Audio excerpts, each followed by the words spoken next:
ஆராதனைக்கு வந்திருக்கிற யாவரையும் இயேசுவின் நாமத்திலே வாழ்த்தி வரவேற்கிறேன். நம்முடைய தேவன் உண்மையுள்ளவராகவே இருக்கிறார். அல்லேலூயா. ஆமே. சொன்னதை செய்கிறவர், சொன்னபடியாகவே செய்கிறவர். அல்லேலூயா. நம் வாழ்க்கையில ஆமீன் ஒவ்வொரு நாளும் நம்ம வாழ்க்கையில சொன்னதை செய்து நம்மை பாதுகாத்து பராமரித்து வழிநடத்தி வருகிற நல்ல தகப்பனாய் இருக்கிறபடினாலே அவருடைய பிள்ளைகளாய் இருக்கிற நம்முடைய வாழ்க்கையிலும் ஒரு நன்மைக்கும் குறைபடாதபடி பாதுகாக்கிறவர், பராமரிக்கிறவர் நம்ம கூடவே இருக்கிறார். அல்லேலூயா. ஆனா நாம தான் என்ன பண்றதில்ல, சொன்னபடி கேட்கறது இல்லை. சில நேரங்கள்ல நம்ம சொல்லுவோம், ஆனா என்ன பண்ண மாட்டோம், கேட்க மாட்டோம். செய்யறேன்னு சொல்லுவோம், ஆனா செய்ய மாட்டோம். வந்துடுறேன் போ வரமாட்டோம். அப்படி நிறைய காரியங்கள் நமக்குள்ளதான் காணப்படுமே தவிர நாம் உண்டாக்கின தேவன் சமூகத்துல அப்படிப்பட்ட காரியங்கள் காணப்படுவதில்லை. எல்லாம் ஒழுங்கும் கிரமமாய் செய்கிறார். அல்லேலூயா. நம்முடைய வாழ்க்கையில நடக்கக்கூடிய காரியம் எல்லாம் அவருடைய விருப்பத்தின்படியாய் நடக்கிறதுக்கு நாம் ஒத்துழைத்தால் போதும் நம்முடைய வாழ்க்கை ஆசீர்வாதமாக இருக்கும். அல்லேலூயா. சமாதானமாய் சந்தோஷமாய் வாழ்வதற்கு தேவன் வைத்திருக்கிற அந்த உன்னதமான வழிகளிலே நாம் கடைபிடிப்போம் என்று சொன்னா நம்முடைய வாழ்க்கை ஆசீர்வாதமாய் இருக்கும். இல்லாவிட்டா என்ன ஆகும் அப்படின்னா சில குழப்பங்கள், சில தடுமாற்றங்கள், சில காரியங்கள் நம்ம வாழ்க்கையில காணப்படும். அல்லேலூயா. இப்ப நோவாவிட்ட என்ன சொன்னாரு, பேழையை உண்டு பண்ணும்படியாய் சொன்னார். அப்படித்தானே? நோவாவிடத்துல பேழையை உண்டு பண்ணும்படியாய் ஆதியாகமம் 6வது அதிகாரத்துல 15வது வசனத்தை என்ன போட்டிருக்காரு, வாசிக்கலாமா? ஆதியாகமம் 6வது அதிகாரத்துல 15வது வசனத்துல நீ அதை பண்ண வேண்டிய விதம் என்னவென்றால் பேழையின் நீளம் 300 முழமும், பேழையின் நீளம் 300 முழமும், அதன் அகலம் 50 முழமும், அதன் அகலம் 50 முழமும், அதன் உயரம் 30 முழமுமாய் இருக்க வேண்டும். அதன் உயரம் 30 முழமாய் இருக்க வேண்டும். அல்லேலூயா.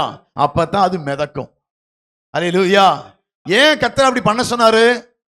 நீ பாட்டுக்கு ஏதாச்சும் ஒரு அளவுல போய் பண்ணி விட்டுறாத. இப்படி நீ பண்ணினத்தான் வரக்கூடிய சோதனையை மேற்கொள்ள அது தயாராக இருக்கும். அல்லேலூயா. ஆண்டவர் நோவாவை பார்த்து ஏன் அந்த 300 முழ நீளமோ 30 முழ அதன் அகலம் 50 முழமும் அதன் உயரம் 30 முழவுமாய் இருக்க வேண்டும். 300 50 30 என்கிற ரேஷியோவில் கர்த்தர் கொடுத்தாரு. அப்ப அதுல எவ்வளவு தட்டு இருக்கணும், எவ்வளவு இங்கே ஜன்னல் இருக்கணும். அவன் போய் தெரியாதனமா கீழே ஜன்னல் வச்சு என்ன ஆயிரும், தண்ணி திறந்தெல்லாம் என்ன பண்ணிடும், உள்ள வந்துடும்.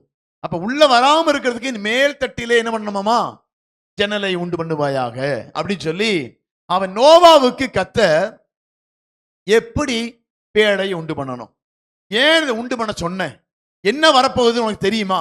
தெரியாது. அப்போ என்ன மழைனா பார்த்ததே இல்லை. அப்போ நீ அந்த மழையிலிருந்து தப்பித்துக் கொள்ள வேண்டும் என்று சொன்னா, நீ பார்க்கவே இல்லை, நீ கண்டதில்லை, நான் என்ன பண்ண போறேன் உனக்கு தெரியாது. அதனால நான் சொன்ன விதமாக அந்த பேழை நீ உண்டு பண்ணி உள்ளும் புறமும் நீ கீழ்பூசி அதை நீ வைத்துக் கொண்டாய் என்று சொன்னா அதுல என்னவா இருக்குமாவா, உன்னை பாதுகாக்கிறதா இருக்கும்.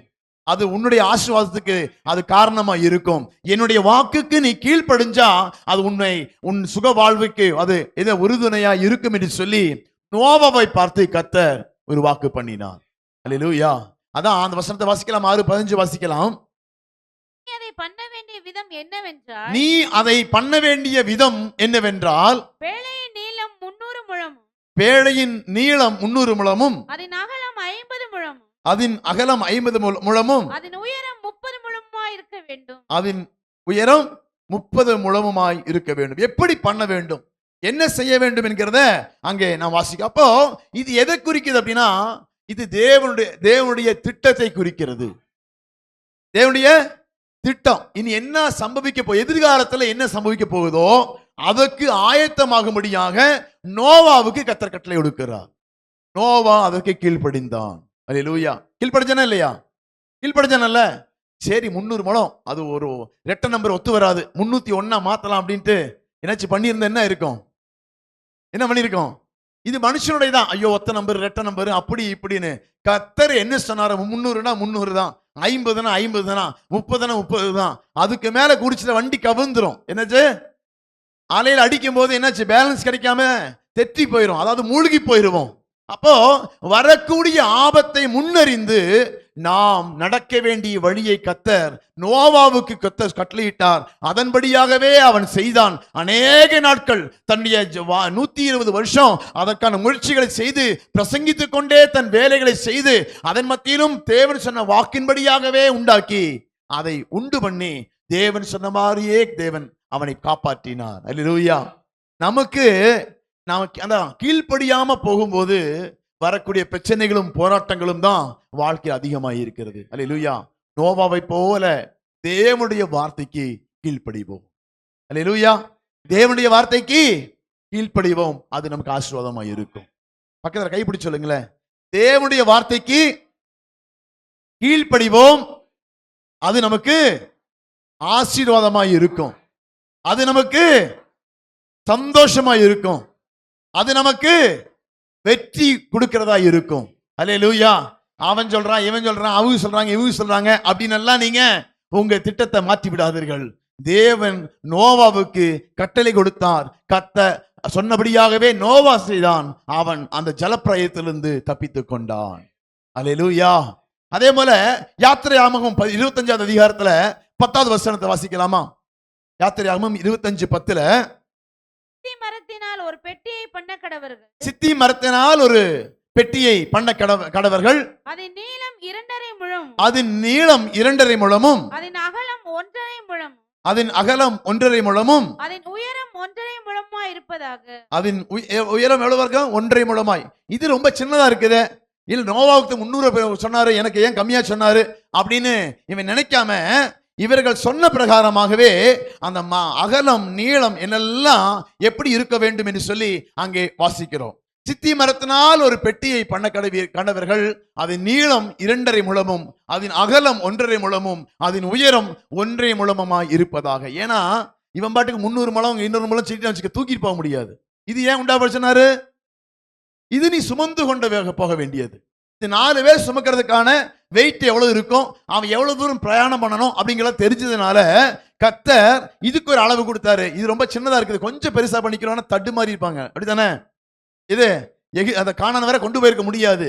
ஏன்னா இவர்கள் பண்ண வேண்டிய விதம், இவர்கள் இது என்ன நோக்கத்துக்காக கொண்டு போகப்படுகிறது அப்படின்னா, உள்ள என்ன பொருள் வைக்கப்படுகிறதோ அது மாத்திரம் இல்லை, இவங்க எப்படி சுமப்பாங்க, இவ்வளவு தூரம் மேடும் பள்ளமான இடமெல்லாம் இருக்குது அல்லவா, இங்கெல்லாம் கொண்டு போனோம்னா என்ன பண்ண முடியாது, பெரிய வெயிட்டா தான் பண்ண முடியாது. அதனால தான் கர்த்தர் இதுக்கு ஒரு அளவு சொல்ற, நான் உனக்கு காண்பித்த மாதிரியின்படியே இதை செய்ய கவனமாய் இருப்பாயாக.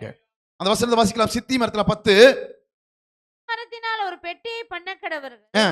அதன் நீளம் 2.5 முழமும், அதன் அகலம் 1.5 முழமும், அதன் உயரம் 1.5 முழமா இருப்பதாக என்று சொல்லி அங்க ஒரு அழக பார்க்கிறோம். அது 8வது வசனம் வாசிக்கலாம். 8லிருந்து வாசிக்கலாம். அதுல அவர்கள் நடுவிலே நான் வாசம் பண்ண, அவர்கள் நடுவிலே நான் வாசம் பண்ண எனக்கு ஒரு பரிசுத்த ஸ்தலத்தை உண்டாக்குவார்கள். அது எனக்கு பரிசுத்த ஸ்தலமாய் இருக்கும். அல்லேலூயா. அவர்கள் நடுவிலே வாசம் பண்ண எனக்கு ஒரு பரிசுத்த ஸ்தலத்தை உண்டு பண்ணு. அதுக்கு அகலம், அடுத்த வருஷம் வாசிக்கலாம். நான் உனக்கு காண்பிக்கும் வாசஸ்தலத்தின் மாதிரியின்படியும், நான் உனக்கு காண்பிக்கும் வாசஸ்தலத்தின் மாதிரியின்படியும், அதனுடைய எல்லா தட்டுமுட்டுகளின் மாதிரியின்படியும் அதை செய்வீர்களாக. அதை செய், நான் உனக்கு காண்பிக்கிற மாதிரியின்படியாக அதை செய்ய வேண்டும். அதுல நான் வாசம் பண்ண விரும்புகிறேன். அதற்குள்ளா என்ன உடன்படிக்கை, அந்த பெட்டியை வைக்க போறாங்க. தேவன் எழுதி கொடுத்த அந்த ஆரோடின் துளித்த கோலை வைக்க போறாங்க. அதனால நான் வாசம் பண்ணக்கூடிய இடத்துல நீ எப்படி இருக்க வேண்டும் என்கிற அந்த அகலம் நீளம் உயரம் எல்லாவற்றையும் நான் உனக்கு காண்பித்த மாதிரியின்படியே செய்ய கவனமாய் இருக்க வேண்டும். அல்லேலூயா. அதுதான் வாழ்நாள் எல்லாம் உன்னால் சுமக்க முடியும். அதுதான் உன்னை வாழ்நாள், அதுக்கு சின்னதா பண்ணக்கூடாது, பெருசா பண்ணிருக்கூடாது. அப்போ தேவன் வாழ்க்கையில சில காரியங்களை அனுமதிச்சு நீ இப்படித்தான் இருக்க வேண்டும், இவ்வளவுதான் இருக்க வேண்டும் என்று சொல்லி சில காரியங்களை செய்கிறதை அவன் கொடுக்கிற அளவுகளை பார்க்க முடிகிறது. அல்லேலூயா. அப்ப நம்முடைய வாழ்க்கையில கர்த்தர் வைத்திருக்கிற அகலம் ஆழம் நீளம் உயரம் என்னவோ அதன்படியாகத்தான் வாழ்க்கையை அமைத்துக் கொள்ள வேண்டும். அல்லேலூயா. அப்ப நம்முடைய வாழ்க்கையில தேவன் எதற்காகவோ சொல்லல, எல்லாம் ஒரு நோக்கத்துக்காக சொல்லியிருக்கிறார். எல்லாம் எதிர்காலத்தை அறிந்தபடினாலே இவர்கள் மலைக்கு மேலும் குன்றுகள் மேலும் ஏறி செல்ல வேண்டியது இருக்கும், இடுக்கமான வழியில கொண்டு செல்ல வேண்டியதா இருக்கும். அப்போ கொண்டு போக வேண்டிய வழியில இவர்கள் உண்டாக்க வேண்டிய அகலம் நீளம் உயரம் என்ன என்று சொல்லி அவர்கள் சொன்னார்கள். அது பரிசுத்த ஸ்தலம், தேவன் வாசம் பண்ணக்கூடிய பரிசுத்த ஸ்தலத்தை உண்டு பண்ணுவாயாக என்று சொல்லி அங்கே தேவன் சொல்லுகிறதை பார்க்க முடிகிறது. அல்லேலூயா. அப்ப தேவன் சொன்னா எல்லாத்துக்கும் பின்னாலேயும் ஒரு காரணம் இருக்கும், ஒரு அர்த்தம் இருக்கும். ஆமென். அப்ப நம்முடைய வாழ்க்கையில இதே மாதிரி தான் எல்லாவற்றையும் தேவன் சொல்கிறதை பார்க்க முடியும். அதே போல மலையின் காண்பிக்க யாத்திரையாகமம் 27:8 கூடி வாசிக்கலாம். யாத்திரையாகமம் 27:8 அதை உள் வெளிவிட்டு பலகைகளினாலே பண்ண வேண்டும். மலையில் உனக்கு காண்பிக்கப்பட்டபடி அதை பண்ண கடவர்கள். அதை உள் வெளிவிட்டு அது 7வது வசனம் வாசிங்களேன். பலிபீடத்தை சுமக்கத்தக்கதாக, பலிபீடத்தை சுமக்கத்தக்கதாக அந்த தண்டுகள் அதன் 2 பக்கங்களிலும், அதன் தண்டுகள் அதன் 2 பக்கத்திலும் வளையங்களிலே பாய்ச்சப்பட்டிருக்க வேண்டும். வளையங்களிலே பாய்ச்சப்பட்டிருக்க வேண்டும். அதை உன் வெளிவிட்டு பலகைகளினாலும் பலகைகளினாலே பண்ண வேண்டும். மலையில் உனக்கு காண்பிக்கப்பட்டபடி, மலையில் உனக்கு காண்பிக்கப்பட்டபடியே அதை பண்ண கடவர்கள். அதை பண்ண கடவீர்கள். அல்லேலூயா. எப்படி பண்ணமாமா? மலையில் காண்பிக்கப்பட்ட மாதிரியின்படியாகவே. ஒரு மாதிரி, ஒரு மாடல் என்ன காணிச்சாரோ அதன்படியாக தான் இருக்கணும். நம்ம பாட்டுக்கு நம்ம இஷ்டத்தின்படியாக அங்க 2 சேர்த்துறது 2 குறைக்கிறது அப்படிங்கிற மாதிரி இல்லாபடி மலையில் காண்பிக்கப்பட்ட மாதிரியின்படியாகவே உண்டு பண்ண வேண்டும் என்று அங்கே மோசேக்கு கர்த்தர் கட்டளையிடுகிறதை பார்க்கிறோம். அல்லேலூயா. அப்ப தேவன் எதற்கு கட்டளையிடுகிறாரு, எதுக்கு சொல்றாரோ அதன்படியாகவே நீங்களும் நானும் வாழுவதற்கு நம்மை ஆயத்தப்படுத்திக் கொள்ள வேண்டும். அல்லேலூயா. அதே போலதான் நம்ம வாழ்க்கை இது மாத்திரம் எல்லாம் இந்த மாத்திரம் இல்ல, தேவன் சொன்னது எல்லாமே பார்த்தீங்கன்னா ஒரு உள்நோக்கத்தோடு கூட, ஒரு எதிர்கால திட்டத்தோடு கூட நம்ம வாழ்க்கையும் வழியும் சுலபமாக்கும்படியான அநேக வழிகளையும் வார்த்தைகளை தான் கற்றுக் கொடுத்திருப்பார். அல்லேலூயா. அதற்கு நாம அப்படியே கீழ்ப்படிய வேண்டும், அப்படியே விட்டு கொடுக்க வேண்டும். அப்பதான் அந்த வரும் ஆபத்துக்கு, வரும் காரியத்திலிருந்து நீங்கிக் கொள்வதற்கு நம்மை ஆயத்தமாக்க முடியும். அல்லேலூயா. அல்லேலூயா. ஏன்டவரே இப்படி எல்லாம் கட்டளை எல்லாம் ஏன் எங்களுக்கு சொல்றீங்க? அப்படிதான் நமக்கு ஒரு கேள்வி. ஏன் ஒரு இதே மாதிரி தான் ஒரு கேள்வி கூடி வந்தது. யோவான் எழுதின சுவிசேஷத்துல 14:22 வாசிக்கலாம். யோவான் 14:22 காரியோத் அல்லாத யூதா என்பவன் அவரை நோக்கி, ஆண்டவரே, உலகத்துக்கு உம்மை வெளிப்படுத்தாமல் எங்களுக்கு உம்மை வெளிப்படுத்த போகிற காரணம் என்ன என்றான். எங்களுக்கு உம்மை வெளிப்படுத்த போக எங்களுக்கு இந்த கட்டளையிட காரணம் என்ன? அல்லேலூயா. இங்க ஒருத்தர் கேட்கலாம் பாருங்க, ஸ்காரியோத் இல்லாத யூதா என்பவன், அப்படியே யூதா ஸ்காரியோத் இருக்கான அவன் அல்லாத இன்னொரு யூதா என்பவன் அவரை நோக்கி, ஆண்டவரே, நீர் உலகத்துக்கு உம்மை வெளிப்படுத்தாமல் எங்களுக்கு உம்மை வெளிப்படுத்த காரணம் என்ன? அல்லேலூயா.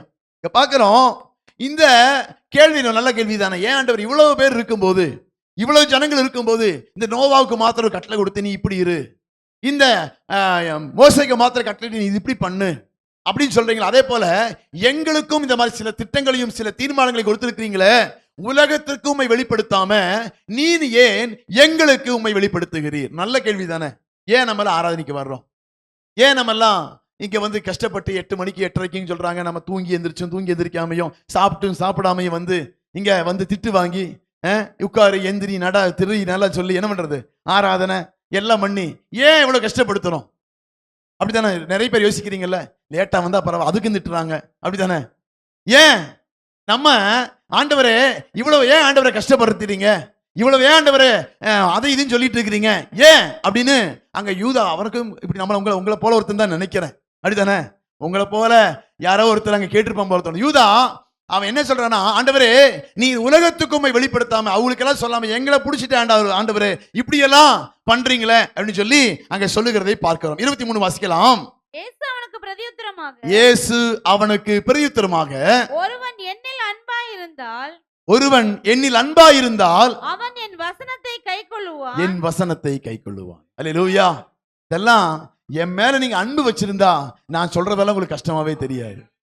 இல்லாட்டினா உங்களுக்கு கொஞ்சம் கஷ்டம்தான். ஐயோ எப்படி வர்றது, எப்படி போறது, இங்க நடந்து வரணுமே, எப்படியா 8:30 மணிக்கா இந்த பனி காலத்திலயா நான் 8 மணிக்கு தான் எந்திரிப்பேன் அப்படிலாம் சொல்றவங்க எல்லாம் இருக்கிறீங்க, அப்படித்தானே. ஆனா இயேசு அவனுக்கு பிரதியுத்தரமாக, ஒருவன் என்னில் அன்பாயிருந்தால் அவன் என் வசனத்தை கைக்கொள்ளுவான். அல்லேலூயா. நோவா கை கொண்டான், அவன் காப்பாற்றப்பட்டான். மோசே கை கொண்டான், அவன் என்ன பண்றான், அதை சுமக்கிறவனாய் மாறினான், தேவனுக்கு பிரியமானவனாய் மாறினான். அதான் சொல்றாரு, ஒருத்தன் தேவன் மேல அன்பா இருந்த ஏசப்பனே உண்மையாகவே வாழ்க்கையில மாற்றி இருக்கிறாரு, உண்மையாகவே என் பாவத்தை மன்னிச்சிருக்கிறாரு, என்னை அவருடைய பிள்ளையாய் மாறுவதற்காக என்னை ஆயத்தம் பண்ணுகிறார், என் மேல அன்பா இருக்கிறார் என்று சொல்லி ஒரு நபர் நினைச்சா அவர்கள் இந்த வசனத்தை கைக்கொள்வது மிக மிக எளிது. யூதா கேட்ட கேள்விக்கு அவர் சொல்றாரு, இயேசு அவனுக்கு பிரதியுத்தரமாக, ஒருவன் என்னில் அன்பாயிருந்தால் அவன் என் வசனத்தை கைக்கொள்ளுவான், அவனில் என் பிதா அன்பாயிருப்பார், நாங்கள் அவனிடத்தில் வந்து அவனோட வாசம் பண்ணுவோம். அல்லேலூயா. அப்ப தேவன் நமக்கு ஒரு ஸ்தலத்தை உண்டு பண்ணும்படியாக, நான் என்றென்றைக்கும் தன்னக்கூடிய ஒரு பரிசுத்த ஸ்தலத்தை உண்டு பண்ணு, அதிலே வந்து வாசம் பண்ணுவேன். அதுக்கு 2.5 முழ அகலம், 1.5 முழ உயரம், 1.5 முழ அகலம் இருக்கக்கூடியதான் வந்து வாசம் பண்ணுவேன் சொல்லி சொன்னார்ல. ஏன் சொன்னாரு? நான் வந்து வாசம் பண்ணுவதற்கு இந்த அளவுகள் எனக்கு தேவை. நான் வந்து உங்களோடு கூட வாசம் பண்ணுவதற்கு இந்த வரைமுறைகள் தேவை. நான் வந்து உங்களோடு கூட இருப்பதற்கு இந்த சட்டத்திட்டங்கள் தேவை. என் மேல நீங்க அன்பா இருந்தீங்கன்னா, நான் வந்து உங்களோட வாசம் பண்ணணும்னு நினைச்சீங்கன்னா, நீங்க இந்த கட்டளையை கடைபிடிப்பீர்கள். மோசே சொன்னது போல, நோவா சொன்னது போல, கடைபிடிக்கிறதுக்கு உங்களுக்கு மனசு இருந்துச்சுன்னா, ஏசப்பா எங்க கூட இருக்கணும்னு சொல்லி சொன்னா, இயேசு அவனுக்கு பிரதியுத்தரமாக, ஒருவன் என்னில் அன்பா இருந்தால் அவன் என் வசனத்தை கை கொள்ளுவான், அவளில் என் பிதா அன்பா இருப்பார், நாங்கள் அவனிடத்தில் வந்து அவனோட வாசம் பண்ணுவோம். அல்லேலூயா. எதுக்கு வாசம் பண்றாரு? எதுக்கு வாசம் பண்றாரு? அதிலே 16வது அதிகாரத்திலே கொஞ்சம் மேல வாசிக்கலாமே. 17:3 வாசிங்க. ஒன்றான மெய்தேவனாகிய உம்மையும், ஒன்றான மெய்தேவனாகிய உம்மையும் நீர் அனுப்பினவராகிய இயேசு கிறிஸ்துவையும் அறிவதே நித்திய ஆமென். நீர் அனுப்பின இயேசு கிறிஸ்துவையும் அறிவதே நித்திய ஜீவனுக்காக. ஏன் அவர் வாசம் பண்ண வேண்டும் என்று சொன்னா, நம்மோட அவர் தங்கி இருந்தா மட்டும்தான், அவரை அறிந்து கொள்ளும் போதுதான் நாம் அவர் நமக்கு என்ன பண்ணுவாராம்? நித்திய ஜீவனை தருவேன் என்று வாக்கு பண்ணியிருக்கிறார். அல்லேலூயா. அப்ப நாம எதற்காய் அவர் நம்ம இப்படி கடைபிடிக்க சொல்றாரு, எதற்காய் அவர் வாசம் பண்ணணும்னு நினைக்கிறாரு, எதற்காய் நம்ம வந்து அன்பா இருக்க வேண்டும் என்று சொல்லி சொல்றாருன்னா, அவர்கள் அன்பா இருந்தா என் வசனத்துக்கு கீழ்ப்படிவார்கள். அவர்கள் என் மேல் அன்பா இருந்தா அவர்கள் என் வார்த்தைக்கு கீழ்ப்படிவார்கள். அவர்கள் என் பிதா என்னவர் அன்பா இருப்பார், நானும் அவரும் வந்து அவர் என்ன பண்ணுவோம்? வாசமாய் இருப்போம். ஏன்னா மெய்தாவே உம்மை நீ அனுப்பினவரா இயேசு கிறிஸ்துவை அறிவதே நித்திய ஜீவனுக்கு அதை நம்மை தகுதிப்படுத்துகிறது. அல்லேலூயா. அப்ப நாம ஏன் வசனத்துக்கு கீழ்ப்படிய வேண்டும்? நாம் ஏன் நம்ம அவருக்கு வார்த்தைக்கு கீழ்ப்படிய வேண்டும் என்று சொன்னா, அதுதான் நித்திய ஜீவனுக்கு. அது மாத்திரம் இல்ல, 16 கூடி வாசிங்க. 17:6. உலகத்தில் தெரிந்தெடுத்து, நீர் உலகத்தில் தெரிந்தெடுத்து எனக்கு தந்த மனுஷருக்கு, எனக்கு தந்த மனுஷருக்கு உம்முடைய நாமத்தை வெளிப்படுத்தினேன், உம்முடைய நாமத்தை வெளிப்படுத்தினேன். அங்க கேட்கிறாரு பாருங்க. அதிலே யோவான்ல 14:22 வாசிக்கல. 14:22 என்ன சொன்னாரு? அங்க யூதாஸ் காரியோத் அல்லாத யூதா என்பவன் அவரை நோக்கி, ஆண்டவரே, நீர் உலகத்துக்கு உம்மை வெளிப்படுத்தாமல் எங்களுக்கு உம்மை வெளிப்படுத்த போகிற காரணம் என்ன என்றான். அல்லேலூயா. அங்க பாருங்க, எல்லாரும் நிறைய பேர் ஜனங்கள் இருக்கிறாங்க, அநேக ஜனங்கள் இருக்கிறாங்க. இருந்தாலும் இந்த சூலூர்ல பாத்தீங்கன்னா எவ்வளவு பேர் ஜனங்கள் இருக்கிறாங்க. இந்த சூலூர்ல அவ்வளவு லட்சங்க ஜனங்கள் இருக்கும் போது எங்களை ஏன் ஆண்டவர் தெரிந்து கொண்டீங்க? யூதா கேட்டது போல நீங்களும் நானும் கேட்டா அதுக்கு விட 17:6 வாசிக்கலாமா? யோவான் 17:6. நீர் உலகத்தில் தெரிந்தெடுத்து, நீர் உலகத்தில் தெரிந்தெடுத்து எனக்கு தந்த மனுஷருக்கு, எனக்கு தந்த மனுஷருக்கு உம்முடைய நாமத்தை வெளிப்படுத்தினேன், உம்முடைய நாமத்தை வெளிப்படுத்தினேன். அல்லேலூயா. யாருக்கு வெளிப்படுத்தியிருக்காராம்? பிதாவாகிய தேவன் நீர் உலகத்தில் தெரிந்தெடுத்து எனக்கு தந்த மனுஷருக்கு உம்முடைய நாமத்தை வெளிப்படுத்தி. உங்களெல்லாம் தேவனை அறிகிற அறிவு உங்களுக்கு எப்படி வந்தது அப்படின்னா, பிதாவாகிய தேவன் உங்களை முன்குறித்ததனால, அதை இயேசுவுக்கு அறிவித்ததனால அவருடைய நாமத்தை நீங்களும் நானும் அறிந்து கொண்டிருக்கிறோம். அல்லேலூயா. இது நீங்களோ நானோ வைத்த திட்டம் அல்ல, இது பிதாவுடைய விருப்பம், இது பிதாவுடைய திட்டம். என்னது? நீர் உலகத்தில் தெரிந்தெடுத்து எனக்கு தந்த மனுஷருக்கு உம்முடைய நாமத்தை வெளிப்படுத்தினேன். அவர்கள் உம்முடையவர்களாய் இருந்தார்கள், அவர்களை எனக்கு தந்தீர், அவர்கள் உம்முடைய வசனத்தை கைக்கொண்டிருக்கிறார்கள், அவர்கள் உம்முடைய வசனத்தை. ஏன்னா அவங்க என் மேல் அன்பா இருக்கிறார்கள். ஏன்னா ஏசப்பா அவர் கேட்கும்போது, பிதாவாகிய தேவன் சில பேரை தெரிந்து கொண்டு இயேசுவுக்கு வெளிப்படுத்தினார். அவர்களுக்கு மட்டும்தான் இயேசுவை வெளிப்பாடு கிடைத்தது. அந்த அறிகிற நித்திய ஜீவனை அறிகிற அறிவு அவர்களுக்கு மட்டும்தான் கொடுத்தது. அந்த கொடுக்கப்பட்ட நபர்கள் தான் நீங்களும் நானும். அல்லேலூயா. இல்லையோ? மாறி வந்துட்டுமோ? நீங்க வேற பக்கம் அமர்ந்திருக்க வேண்டிய ஆட்களா, இல்ல நித்திய ஜீவனுக்கு வேண்டிய ஆண்டவரை தெரிந்து கொண்ட பிள்ளைங்க தானா? எல்லாம் அப்படிப்பட்டவங்க மாத்திரம் அல்லேலூயா சொல்லுங்க பார்க்கலாம். இல்ல, கொஞ்சம் பேர் விட்டுருவாங்க போல தோணுது. அதான் தெரியும், அப்படிதானே? நீ அந்த வசனம் பாருங்க, நீர் உலகத்தில் தெரிந்தெடுத்து எனக்கு தந்த மனுஷருக்கு உம்முடைய நாமத்தை வெளிப்படுத்தினேன். அவர்கள் உம்முடையவர்களாய் இருந்தார்கள். அவர்கள் எனக்கு தந்தீர். அவர்கள் உம்முடைய வசனத்தை இங்க ஒதுக்கியதோ சில பேருக்கு, அதுதான் சொல்லாம இருக்கிறீங்கன்னு நினைக்கிறேன், அப்படித்தானே? வசனத்தை என்ன பண்றது இல்ல? ஆமா, நான் அதான் சொல்றேனே, மோசேக்கு கர்த்தர் வெளிப்படுத்தினார், அவன் வசனத்தின்படி வாழ்ந்தான். நோவாவுக்கு கர்த்தர் ஒரு கட்டளை கொடுத்தார், அதன்படி வாழ்ந்தான், தப்பித்துக் கொண்டான். வரும் ஆபத்துக்கு என்ன பண்ணினான்? விலகி பாதுகாத்து கொண்டான்.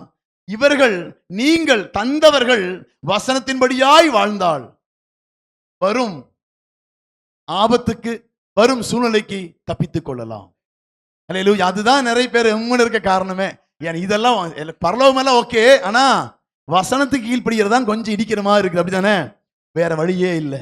நம்ம கொடுத்திருக்க ஒரே ஆப்ஷன் என்ன அப்படின்னா, அவர்கள் எனக்கு தந்தீர், அவர்கள் உம்முடைய வசனத்தை கை கொள்வார்களே என்று அங்கே சொல்கிறதை பார்க்கிறோம். அடுத்த குடிக்கு வாசிக்கலாம். 17:7. சத்தியத்தினாலே உம்முடைய சத்தியத்தினாலே அவர்களை பரிசுத்தமாக்கும். உம்முடைய சத்தியத்தினாலே அவர்களை பரிசுத்தமாக்கும். நீர் எனக்கு தந்தவைகள் எல்லாம் உம்மாலே உண்டாயினவென்று இப்பொழுது அறிந்திருக்கிறார்கள். நீர் எனக்கு தந்தவைகள் எல்லாம் உம்மாலே உண்டாயினவென்று இப்பொழுது அறிந்திருக்கிறார்கள். அல்லேலூயா. இங்க பாருங்க, அவர் சொல்றாரு, உம்முடைய வசனத்தை கை கொண்டிருக்கிறார்கள். நீர் எனக்கு தந்தவைகள் எல்லாம் உம்மாலே உண்டாயினவென்று இப்பொழுது அறிந்திருக்கிறார்கள். இப்ப தெரிஞ்சுதா? என் வாழ்க்கையில நடக்கக்கூடிய காரியம் எல்லாமே தேவனால் உண்டாயிருக்கிறது என்று சொல்லி 6வது வசனம் வாசிக்கலாமே.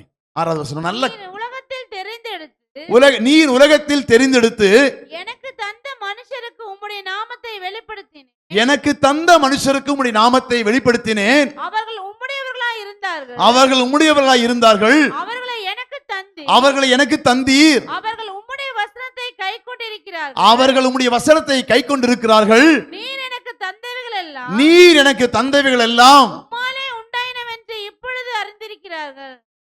நீர் எனக்கு தந்தவைகள் எல்லாம் உம்மாலே உண்டாயிருக்கிறவென்று இப்பொழுது அறிந்திருக்கிறார்கள். அல்லேலூயா. நம் வாழ்க்கையில நடக்கிறது எல்லாமே கர்த்தர் நம் வாழ்க்கையில அனுமதித்ததுதான். அல்லேலூயா. ஆமென். நம் வாழ்க்கையில், ஏன்னா அவர் நம்மை பரலோகத்துக்கு கொண்டு வரும்படியாக சில வழிகள் வழியா நடத்த விரும்புகிறார். அது நம்ம வாழ்க்கையில வரும்போது, நன்மைகள் வரும்போது சந்தோஷத்தோடு ஏற்றுக்கொள்கிறோம். சில தீமைகள் துன்பங்கள் வரும்போது அதை நாம் முறுமுறுக்க ஆரம்பிக்கிறோம். அப்போ நீங்க வசனத்தை நீங்கள் நேசித்து வசனத்தை வாசிக்க நீங்க ஆரம்பிக்கும் போது நீங்க உங்களை தேவன் மேல ஒரு விசுவாசம் பெருக ஆரம்பிக்கும். என்ன இருக்கும்? என் வாழ்க்கையில் நடக்கிறது எல்லாமே தேவன் எனக்கு தந்தது. என் வாழ்க்கையில் நடக்கிறது எல்லாமே தேவன் எனக்கு அனுமதித்தது. ஏன்னா அவனுக்கு அப்படி நடக்கிறது இல்லையே, எனக்கு மாத்திரம் ஏன் நடக்குது அப்படின்னு தான் நிறைய பேர் கேள்வி. தப்பு பண்ணிட்டு இருக்கிறான்ல, அவன் வாழ்க்கையில என்ன இருக்குது? சந்தோஷமா இருக்கிறான். எனக்கு மாத்திரம் வசனத்துக்கு கீழ்ப்படுகிற எனக்கு மாத்திரம் துன்பங்களும் பாடுகளும் வருது. ஏன் ஆண்டவரே?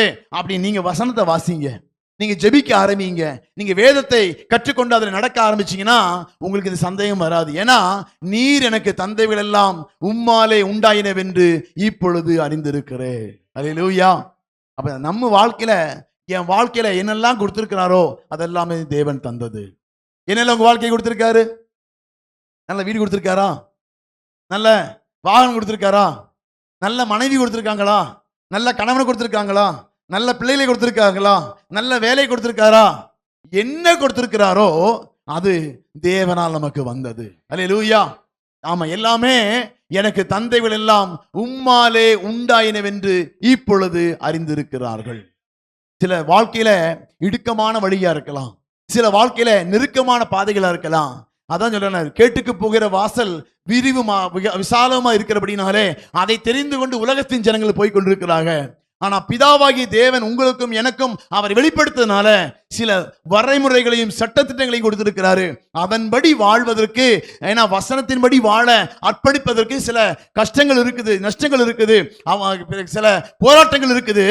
ஆனா நீங்க அதுக்கு கீழ்ப்படிஞ்சாதான் அவர் மேல் அன்பாய் இருக்கிறீர்கள் என்ற அர்த்தம். அதை ஏற்றுக்கொள்ளும் போதுதான் அவர் மேல் அன்பாய் இருக்கிறீர்கள் என்ற அர்த்தம்.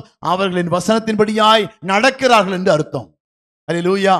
அப்ப நம்முடைய வாழ்க்கையில பிதாவாகிய தேவன் ஏன் நமக்கு தெரிந்து கொண்டார் அப்படின்னா, உங்களும் மேலும் என் மேலும் சில திட்டங்களை வைத்திருக்கிறார். அந்த திட்டங்களுக்கு நேராக நாம் நடத்தப்பட வேண்டும் என்று சொன்னா அவருடைய விருப்பத்தின்படியாக வசனத்தை கைக்கொள்ள வேண்டும். வசனத்தின்படி வேற எதுவுமே பண்ண முடியாது. உங்க விஷயத்தின்படியாக வாழ்கிற வாழ்க்கை அல்ல, உங்க விருப்பத்தின்படியாக நடக்கிற நடக்கை அல்ல. வசனம் என்ன சொல்லுகிறதோ, வார்த்தை என்ன சொல்கிறதோ, அந்த வார்த்தையின்படியான வாழ்க்கை தான் அது நம்மை வரும் ஆபத்துக்கு விலக்கி பாதுகாக்கும். உங்களுக்கு எனக்கு ஒரு இஷ்டம், உங்களுக்கு ஒரு இஷ்டம், மற்றவங்களுக்கு ஒரு இஷ்டம் வச்சுங்களேன், எல்லாம் செட் ஆகுமா? ஆகாது. அதான் கர்த்தர் எல்லாருக்கும் ஒரே சிஸ்டம் கொடுத்துட்டாரு. இப்படித்தான் யாராயிருந்தாலும் நடக்க வேண்டிய வழி என்ன, யாராயிருந்தாலும் பின்பற்ற வேண்டிய வழி என்ன என்பதை குறித்து 8ஆம் வசனம் கூடி வாசிக்கலாம். 8:17 வாசிக்கலாம். எனக்கு கொடுத்த வார்த்தைகளை நான் அவர்களுக்கு கொடுத்தேன். நீர் எனக்கு கொடுத்த வார்த்தைகளை நான் அவர்களுக்கு கொடுத்தேன். அவர்கள் அவைகளை ஏற்றுக்கொண்டு நான் உம்மிடத்திலிருந்து புறப்பட்டு வந்தேன் என்று நிச்சயமாய் அறிந்து நீர் என்னை அனுப்பினீர் என்று விசுவாசித்திருக்கிறார்கள். நீர் எனக்கு கொடுத்த வார்த்தைகளை நான் அவர்களுக்கு கொடுத்தேன். அப்ப நம்ம வாழ்க்கையில ஏன் வார்த்தை கத்த கொடுத்து அனுதினம் தேற்றுகிறார், நடத்துகிறார் என்று சொன்னா, நீர் எனக்கு கொடுத்த வார்த்தைகளை நான் அவர்களுக்கு கொடுத்தேன், அவர்களை ஏற்றுக்கொண்டு நான் உம்மிடத்திலிருந்து புறப்பட்டு வந்தேன் என்று நிச்சயமாய் அறிந்து என்னை விசுவாசிக்கிறார்கள். அல்லேலூயா. நம்ம வேதத்தை வாசிக்கும் போது, ஜெபிக்கும் போது, நம் வாழ்க்கையில கர்த்தர் கொடுக்கிற வார்த்தைகள், பிரசங்கங்கள் வழியாய் கொடுக்கிற வார்த்தைகள் எல்லாம் ஏற்றுக்கொள்ளும் போதுதான் கர்த்தர் நம்மை நேர் வழியாய் நடத்துகிறதை பார்க்க முடிகிறது. அல்லேலூயா. ஒவ்வொரு மனுஷனுக்கும் நாம வாழ வேண்டிய வழி என்ன என்று நமக்கு வேதம் கற்றுக் கொடுத்திருக்கிறது. எல்லாருக்கும் குடும்பம்னா எப்படி இருக்கணும், மனைவினா எப்படி இருக்கணும், கணவன்னா எப்படி இருக்கணும், பிள்ளைகள்லாம் எப்படி இருக்கணும், எப்படி ட்ரெஸ் பண்ணணும், எப்படி பார்க்கணும், எப்படி நடக்கணும், வேலை செய்யும் போது நீங்க எப்படி இருக்கணும், நீங்க சமுதாயத்தில் வாழும் போது எப்படி இருக்கணும், எப்படி பெரியவர்களுக்கு எப்படி மரியாதை கொடுக்கணும், சபைக்கு நீங்க எப்படி கடந்து வரணும், எல்லாவற்றுக்கும் ஒழுங்கும் கிரமமும் வேதம் நமக்கு கற்றுக் கொடுத்திருக்கிறது. அல்லேலூயா. அதன்படியாய் வசனத்தை ஏற்றுக்கொண்டீங்கன்னா நீங்க கீழ்ப்படிவீங்க. இயேசு மேல் அன்பா இருந்து பிதாவின் மேல நீங்க அன்பா இருந்தீங்கன்னா அந்த வசனத்துக்கு கீழ்ப்படிவீங்க. அந்த வசனத்தை உங்களால் அங்கீகரிக்க முடியாம போகுது அப்படின்னா உங்க தவறு எங்க இருக்குது அப்படின்னா, இயேசுவுக்கு மேல உங்க அன்பு இல்லை, நீங்க ஏதோ ஒரு மாற்றப்பட்டிருக்கிறீங்க என்று அர்த்தம். ஒருவன் என் மேல் அன்பா இருந்தால் என் கற்பனைகளுக்கு கீழ்ப்படிவான், வசனத்துக்கு கீழ்ப்படிவான். எனக்கும் உங்களுக்கும் எல்லாருக்கும் ஒரே வசனம் தான். இங்க ஊழியக்காரருக்கு ஒரு வசனம், 10 வருஷம் விசுவாசிகளுக்கு ஒரு வசனம், புதுசா வந்த விசுவாசிகளுக்கு ஒரு வசனம் இல்ல, எல்லாருக்கும் ஒரே வசனம். ஏன்னா இவைகள் தான் நம்மை கடைசி நாட்களிலே நியாயம் தீர்க்க போகிறது. அல்லேலூயா. அந்த வசனத்துக்கு நீங்க முதல்ல தேவன் என்னை தெரிந்திருக்கிறார். எதற்கு? நித்திய ஜீவனுக்கு நேராய், நித்திய பரலோக ராஜ்யத்துக்கு நேராய் என்னை வாழும்படி கர்த்தர் என்னை தெரிந்தெடுத்திருக்கிறார். அதற்கு போகிறவருக்கு வழி வச்சிருக்கார். அவர்கள் என் மேல் அன்பா இருந்தால் என் வசனத்தை கை கொள்ளுவார்கள். வேற வழி இல்ல, வேற ஆப்ஷனும் கொடுக்கல. இதெல்லாம் கிருபையினால் வர்றது. அதான் நம் கிருபையாய் இலவசமாய் ரட்சிக்கப்பட்டிருக்கிறோம், விலைக்கிரயம் இல்லாமல் ரட்சிக்கப்பட்டிருக்கிறோம். ஆனா அவர்கள் என் மேல் அன்பா இருந்தா என்ன பண்ணுவாங்களாமா? வசனத்திற்கு கீழ்ப்படிவா. 17-11 கூடி வாசிக்கலாமே. நான் இனி உலகத்தில் இவர்கள் உலகத்தில் இருக்கிறார்கள். நான் உம்மிடத்திற்கு வருகிறேன். பரிசுத்த பிதாவே, நீர் எனக்கு தந்தவர்கள் நம்மை போல ஒன்றாய் இருக்கும்படிக்கு, நீர் அவர்களை உம்முடைய நாமத்தினாலே காத்துக்கொள்ளும். நீர் அவர்களை உம்முடைய நாமத்தினாலே, நாம ஒன்றாய் இருக்கிறது போல. பிதாவும் இயேசுவும் ஒன்றாய் இருந்தார்கள் பூமியில் இருக்கும்போது. பரலோகத்தில் இருக்கும்போது சரி, பூமியில் இருக்கும்போது எப்படி ஒன்றாய் இருந்தார்கள். அவருடைய விருப்பத்தை நிறைவேற்றுவதற்கு இயேசு தீவிரித்தார், வசனத்துக்கு கீழ்ப்படிந்தார். அதே போல நாம் 2 பேரும் ஒன்றாய் இருக்கிறது போல என்னால் உம்மால் தெரிந்து கொள்ளப்பட்ட நபர்களும் ஒன்றாய் இருக்க விரும்புகிறேன். நீர் எனக்கு தந்தவர்கள் நம்மை போல ஒன்றாயிருக்கும்படி நீர் அவர்களை உம்முடைய நாமத்தினாலே காத்துக்கொள்ளும். அப்ப நாமும் இயேசுவை போல பிதாவாகிய தேவனோடு கூட உறவாடக்கூடிய ஒன்றாய் இருக்கக்கூடியவர்களாய் மாற வேண்டும் என்று அங்கே வாசிக்கிறோம். 12 கூடி வாசிக்கலே. நான் அவர்களுடைய உலகத்தில் இருக்கையில் அவர்களை உம்முடைய நாமத்தினாலே காத்துக்கொண்டேன். நான் உலகத்தில் இருக்கும்போது உம்முடைய நாமத்தினாலே அவர்களை பாதுகாத்துக் கொண்டேன். நீர் எனக்கு தந்தவர்களை வந்தேன். நீர் எனக்கு தந்தவர்களை காத்து கொண்டு வந்தேன். வேத வாக்கியம் நிறைவேறத்தக்கதாக கேட்டின் மகன் கெட்டு போனானே அல்லாமல் அவர்களில் ஒருவனும் கெட்டு போகவில்லை. அப்ப தெரிந்தெடுத்த பிள்ளைகள்ல யாரும் கெட்டு போக மாட்டாங்க. ஏன்னா அவர்கள் வேத வசனத்தை நேசிப்பார்கள், வேத வசனத்துக்கு கீழ்ப்படிவார்கள். ஆனா அந்த உலகத்துல இருந்துகிட்டு தெரிந்தெடுத்து கொள்ளப்பட்ட பிள்ளைகளும் வேத வசனத்துக்கு கீழ்ப்படியாம, அந்த வார்த்தைக்கு அன்பு, தேவன் மேல அன்பு செலுத்தாம வேத வசனத்தை விட்டு நீங்க பின்மாறினீங்கன்னா நீங்க கெட்டு போயிருவீங்க. அப்ப கீழ்ப்படியாம போனா உங்க வாழ்க்கையில தெரிந்தெடுத்து கொள்ளப்பட்ட பிள்ளைகள் வாழ்க்கையில கேட்டின் மகன் கிரியை செய்ய ஆரம்பிப்பான் என்பதை நீங்க புரிந்து கொள்ள வேண்டும். அங்க பாருங்க, நீர் எனக்கு தந்தவர்களை காத்து கொண்டு வந்தேன். இதுவரை அவர் தான் பாதுகாக்கிறார், அவர் தான் நம்மை பராமரிக்கிறார், அவர் தான் நம்மை அரவணைக்கிறார். தவறும் போதெல்லாம் தட்டி அணைத்து தூக்கி எடுக்கிறார். நம்ம எல்லாமே அவர் மேல வைத்திருக்கிற அன்பு தான் நம்மை பாதுகாத்துக் கொண்டிருக்கிறது. நம் கீழ்ப்படிய சொல்லிக்கொண்டே இருக்கிறார். நம்ம வேதத்தை கற்றுக் கொடுக்க வேண்டும் என்று, வேதத்தை வாசிக்க வேண்டும், ஜெபிக்க வேண்டும் என்று சொல்லிக் கொடுத்து கொண்டே இருக்கிறார். நம்ம கீழ்ப்படிய அவர் நம்மை பாதுகாத்து பராமரித்துக் கொண்டிருக்கிறார். ஆனா கீழ்ப்படியாம போனா இது பாருங்க, நான் அவர்களுடனே உலகத்தில் இருக்கையில் அவர்களை உம்முடைய நாமத்தினாலே காத்துக்கொண்டேன். நீர் எனக்கு தந்தவர்களை காத்து கொண்டு வந்தேன். வேத வாக்கியம் நிறைவேறத்தக்கதாக கேட்டின் மகன் கெட்டு போனானே அல்லாமல் அவர்களில் ஒருவனும் கெட்டு போகவில்லை. இயேசு மேல நீங்க அன்பு வச்சு, வேதத்தை நீங்க நேசிச்சு, வேதத்தை வாசிச்சு நீங்க ஜெபிக்க ஆரம்பிச்சீங்கன்னா நீங்க கெட்டு போக மாட்டீங்க. அல்லேலூயா. என்னது? நீங்க வேதத்தை வாசிச்சு, வேதத்தை நேசித்து, தேவன் மேல அன்பு வைத்து நீங்கள் கீழ்ப்படிய ஆரம்பிப்பீங்கன்னா நீங்க தெரிந்து கொள்ளப்பட்ட பிள்ளைகள். உங்க வாழ்க்கையில கேடு சம்பவிக்காது. நீங்க விழப்போனாலும் கர்த்தர் தூக்கி எடுத்துடுவாரு. ஆனா நீங்க வேதத்தை நேசிக்காம, வாசிக்காம, நீங்க ஜெபிக்காம நீங்க இருந்தீங்கன்னா கேட்டின் மகன் உங்களை கேடுபடுத்தி விடுவான். அல்லேலூயா. அப்ப இது நமக்கு தெரியுதா ஏன் வேதத்தை வாசிக்க வேண்டும், ஏன் ஜெபிக்க வேண்டும், ஏன் தேவனுள்ள உறவை நாம் அன்பாயிருக்கிறோம் என்பதை காண்பிக்க நீங்க வேதத்தை வாசிக்க வேண்டும். நீங்க தேவனோடு கூட அன்பாய் இருக்கிறீர்கள் சொல்ல நீங்கள் ஜெபிக்க வேண்டும். ஆமா, என்னை தேவன் தேர்ந்தெடுத்திருக்கிறார் என்பதற்கு ஒரு அடையாளமே, நான் பிதாவாகி தேவனால் முன்குறிக்கப்பட்டிருக்கிறேன் என்பதற்கு அடையாளமே, நான் உலகத்திற்கு உரியவன் அல்ல என்பதற்கு அடையாளமே நீங்கள் ஜெபத்திலும் வேண்டுதலிலும் தரித்திருப்பதே அடையாளம். அல்லேலூயா. நீங்க தரித்திருக்காவிட்டால், நீங்கள் அதன்படியாய் கீழ்ப்படியா விட்டா உங்க வாழ்க்கையிலே கேட்டின் மகன் கிரியை செய்வான். அதிலே 15 வாசிங்களே. சரி, அப்போஸ்தலர் 1:15 வாசிக்கலாமே. அப்போஸ்தலர் 1:15.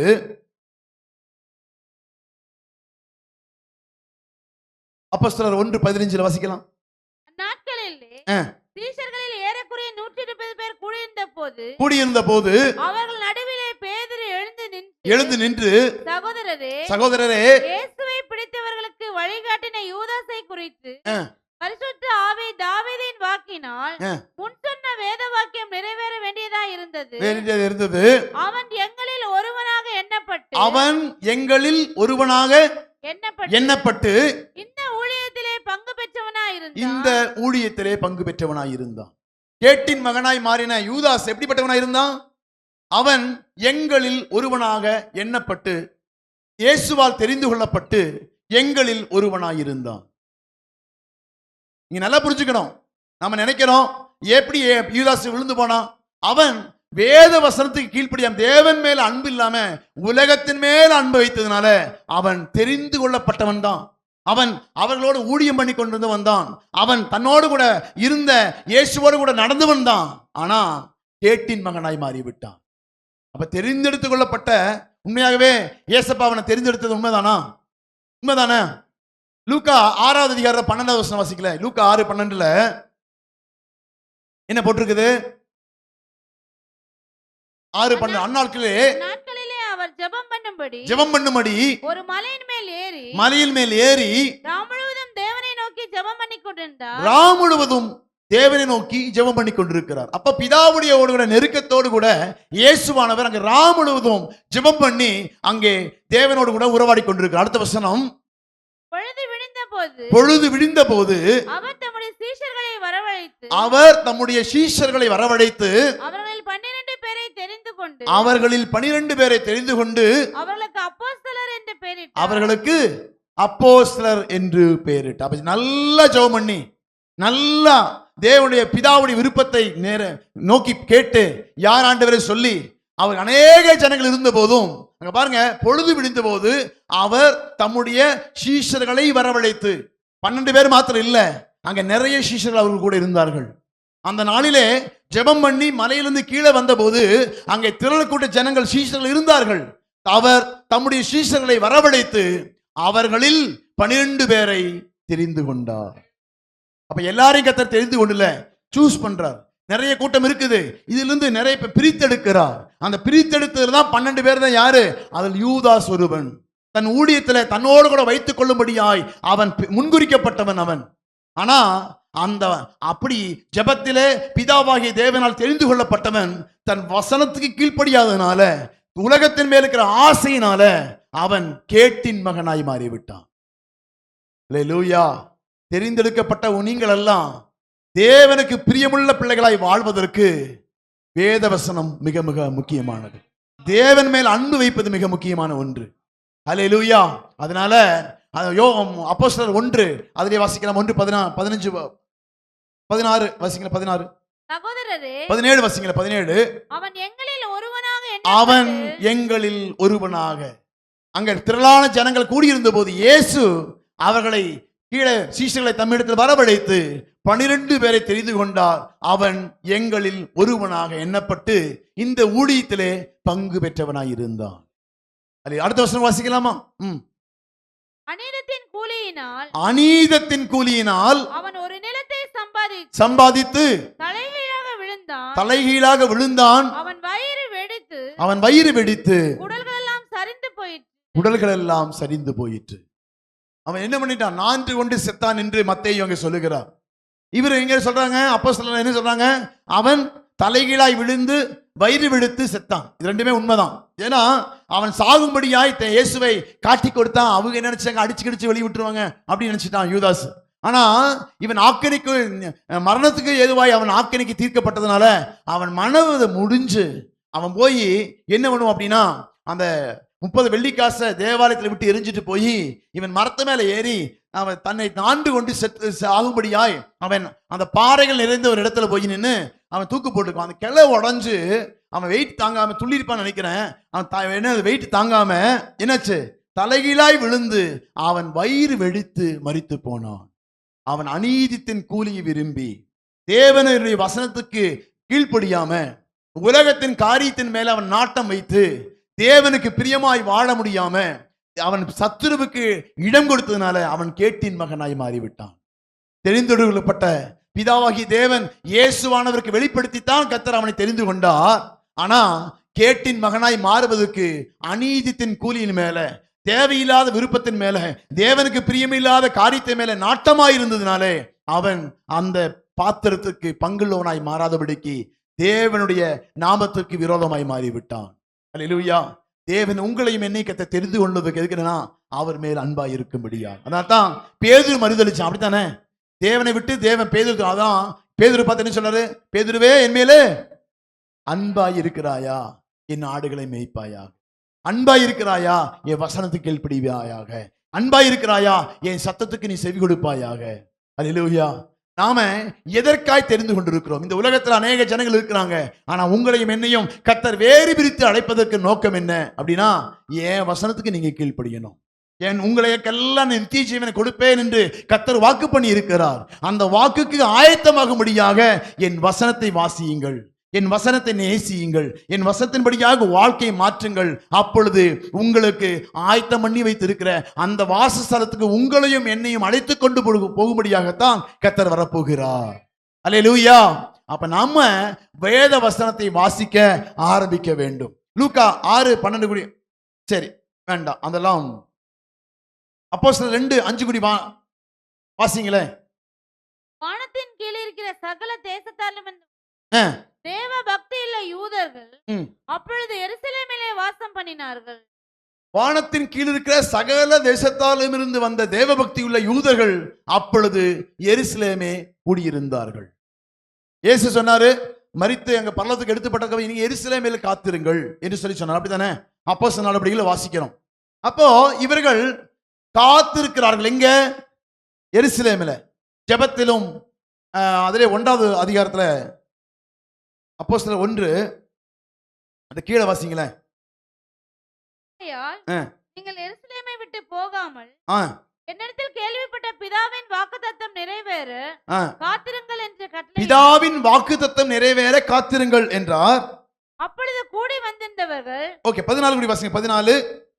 அங்கே இவர்கள் எல்லாரும் ஸ்ரீகளோடும் இயேசுவின் தாயாகிய மரியாளோடும் அவருடைய சகோதரரோடும் கூட ஒருமனப்பட்டு ஜெபத்திலும் வேண்டுதலிலும் தரித்திருந்தார்கள்.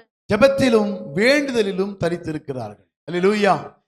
இப்படி ஜெபத்திலும் வேண்டுதலும் தரித்திருக்கும் போதுதான் யோவான் அங்க பார்த்து சொல்றாரு. அப்பொழுது பேதுரு அவர் சொல்றாரு. அடுத்த வசனம் வாசிங்க. நாட்களிலே சீஷர்களில் ஏறக்குறைய 120 பேர் கூடியிருந்த போது அவர்கள் நடுவிலே பேதுரு எழுந்து நின்று, சகோதரரே, இயேசுவை பிடித்தவர்களுக்கே வழிகாட்டின யூதாசை குறித்து பரிசுத்த ஆவி தாவீதின் வாக்கினால் முன் சொன்ன வேத வாக்கியம் நிறைவேற வேண்டியதா இருந்தது.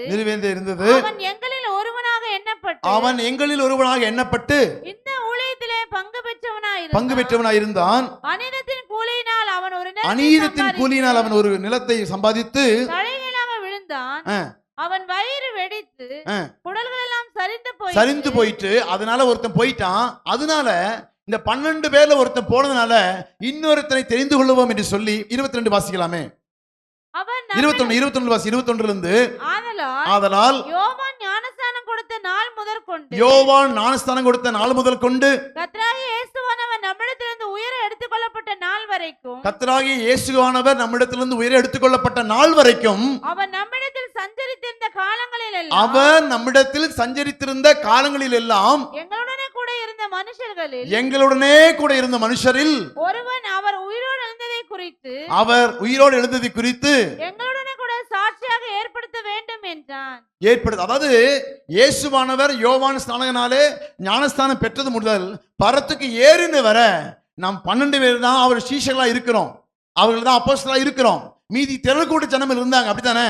இயேசு திரள்கூட்ட ஜனத்தை வரவழைத்த சீஷர்களை வரவழைத்து அதில் 12 பேரை தெரிந்து கொண்டார். இந்த 12 பேர் இல்லாம நிறைய பேர் இருக்கிறாங்க. அப்ப இந்த யூதாஸ் மரித்து போனார் அல்லவா, இந்த விட்டு போன இடத்திற்கு இந்த நம்ம கூட இருக்க மற்ற சீஷர்கள் நிறைய பேர் இருக்கிறாங்கல்ல, இவர்கள் ஒருவனை தெரிந்து கொள்ளுவோம் என்று சொல்லி அங்க பேதுரு ஒருவரை அங்க எடுக்கிறதை பார்க்க. அதான் சொல்றாரு. 21 வாசிக்கலாமா? 21. ஆதலால் யோவான் ஞானஸ்நானம் கொடுத்த நாள் முதல் நாம் எல்லாம் இருக்கிறோம். நாள் வரைக்கும் இடைப்பட்ட நாட்களிலே நாங்கள் எல்லாம் ஒன்னா இருக்கிறோம். 12 பேர் மட்டும்தான் இயேசு தெரிந்து கொண்டார். தெரிந்து கொடுக்கப்படாத அநேகர் இருக்கிறார்கள்.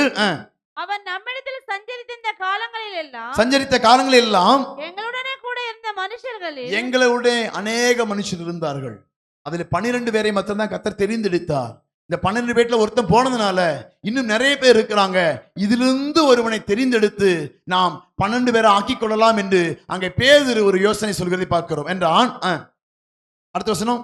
அப்பொழுது அவர்கள் யுஸ்து என்னும் மறுநாமமுள்ள பர்சபா எண்ணப்பட்ட யோசேப்பும் மத்தியாவும் ஆகிய இவ்விரண்டு பேரையும் நிறுத்தி, எல்லாருடைய இருதயங்களையும் அறிந்திருக்கிற கர்த்தாவே, யூதாஸ் என்பவன் தனக்குரிய இடத்துக்கு போகும்படி எழுந்து போன இந்த ஊழியத்திலும் இந்த அப்போஸ்தலர் பட்டணத்திலும் பங்கு பெறுவதற்காக இவ்விரண்டு பேரில் தேவரீர் தெரிந்து கொண்டவனை எங்களுக்கு காண்பித்தரலாம் என்று ஜெபம் பண்ணி அவர்களை குறித்து சீட்டு போட்டார்கள். சீட்டு மத்தியாவின் பேருக்கு விழுந்தது. அப்பொழுது அவன் 11 அப்போஸ்தலருடனே சேர்த்துக் கொள்ளப்பட்டான். அங்கே 11 அப்போஸ்தலருடனே சேர்த்துக் கொள்ளப்படுகிறான். அல்லேலூயா. அப்ப இயேசுவானவர் 12 பேரை தெரிந்து எடுத்தாரு. அதுல கர்த்தர் தப்பு பண்ணவே மாட்டாரு. இவர்கள் எல்லாம் தேவனால் முன்குறிக்கப்பட்டவர்கள். பேதுருங்க சில பேர் எடுக்கிறார். ஆனா அவர்களுடைய வேதத்தில் அந்த பேர் வரவே இல்லை. ஏன்னா இது தேவன் தெரிந்து கொள்ள நபர் அல்ல, இது மனிதர்களாய் தெரிந்து கொள்ளப்பட்ட நபர். ஏன்னா அது அபிஷேகத்துக்கு முன்பாய் பேதுருவும் அந்த மேல் வீட்டறையிலே காத்திருந்து அந்த பிதாவாகிய தேவன் வாக்குத்தத்தம் பண்ணின அந்த அபிஷேகத்தை பெறுவதற்கு முன்பாக மாம்சத்தில் எடுத்த சில முடிவுகள் அது. ஆனா அதுக்கப்புறம் அவனுடைய எடுத்த முடிவுகளும் நடந்த விதங்களும் எல்லாம் பார்த்தீங்கன்னா, அதுவரை தேவனுக்கு கீழ்ப்படியாது இருந்த பேதுரு எப்ப அபிஷேகத்தை பெற்றுக்கொண்டானோ அப்ப முதல் அவன் தேவனுக்கு கீழ்ப்படிய ஆரம்பித்தான். எப்ப அந்த அபிஷேகத்துல மேல் வீட்டு அறையில அந்த அபிஷேகத்தை பெற்றுக்கொண்டானோ அதற்கு அப்புறம் அவன் தைரியமா இருந்தான். உலகத்தின் கடைசி வரை இருந்தும் சாட்சியை வாழ்வதற்கு உதவியாய் இருந்தது என்ன அப்படின்னா தேவன் கொடுத்த வேறொரு தேற்றரவாளன். அல்லேலூயா. இயேசு கூட இருந்தபோது அவன் தைரியமா இருந்தான். இயேசு போனதுக்கு அப்புறம் பயந்துட்டான். அதுக்கப்புறம் வேறொரு தேற்றரவாளன் வந்தபோது உலகத்தின் கடைசி பரியந்தம் அவன் சாட்சியுள்ளவனாய் மாறினான். ஏன்னா கர்த்தர் அவனை முன்குறித்திருந்தார். அல்லேலூயா. நம்முடைய வாழ்க்கையிலும் சில வீழ்ச்சிகள் வரலாம், சில தடுமாற்றங்கள் வரலாம், சில மறுதளிப்புகள் வரலாம். ஆனா தேவன் பக்கம் நீங்க திரும்ப திரும்ப சேர்ந்து வேத வசனத்தோடு கூட தேவனோடு ஐக்கியமாகும் போது கர்த்தர் நம்முடைய வாழ்க்கையிலும் தெரிந்து கொண்டதின் நோக்கத்தை கர்த்தர் நிறைவேற்றுவார். யாரும் தானாய் உருவாகவில்லை.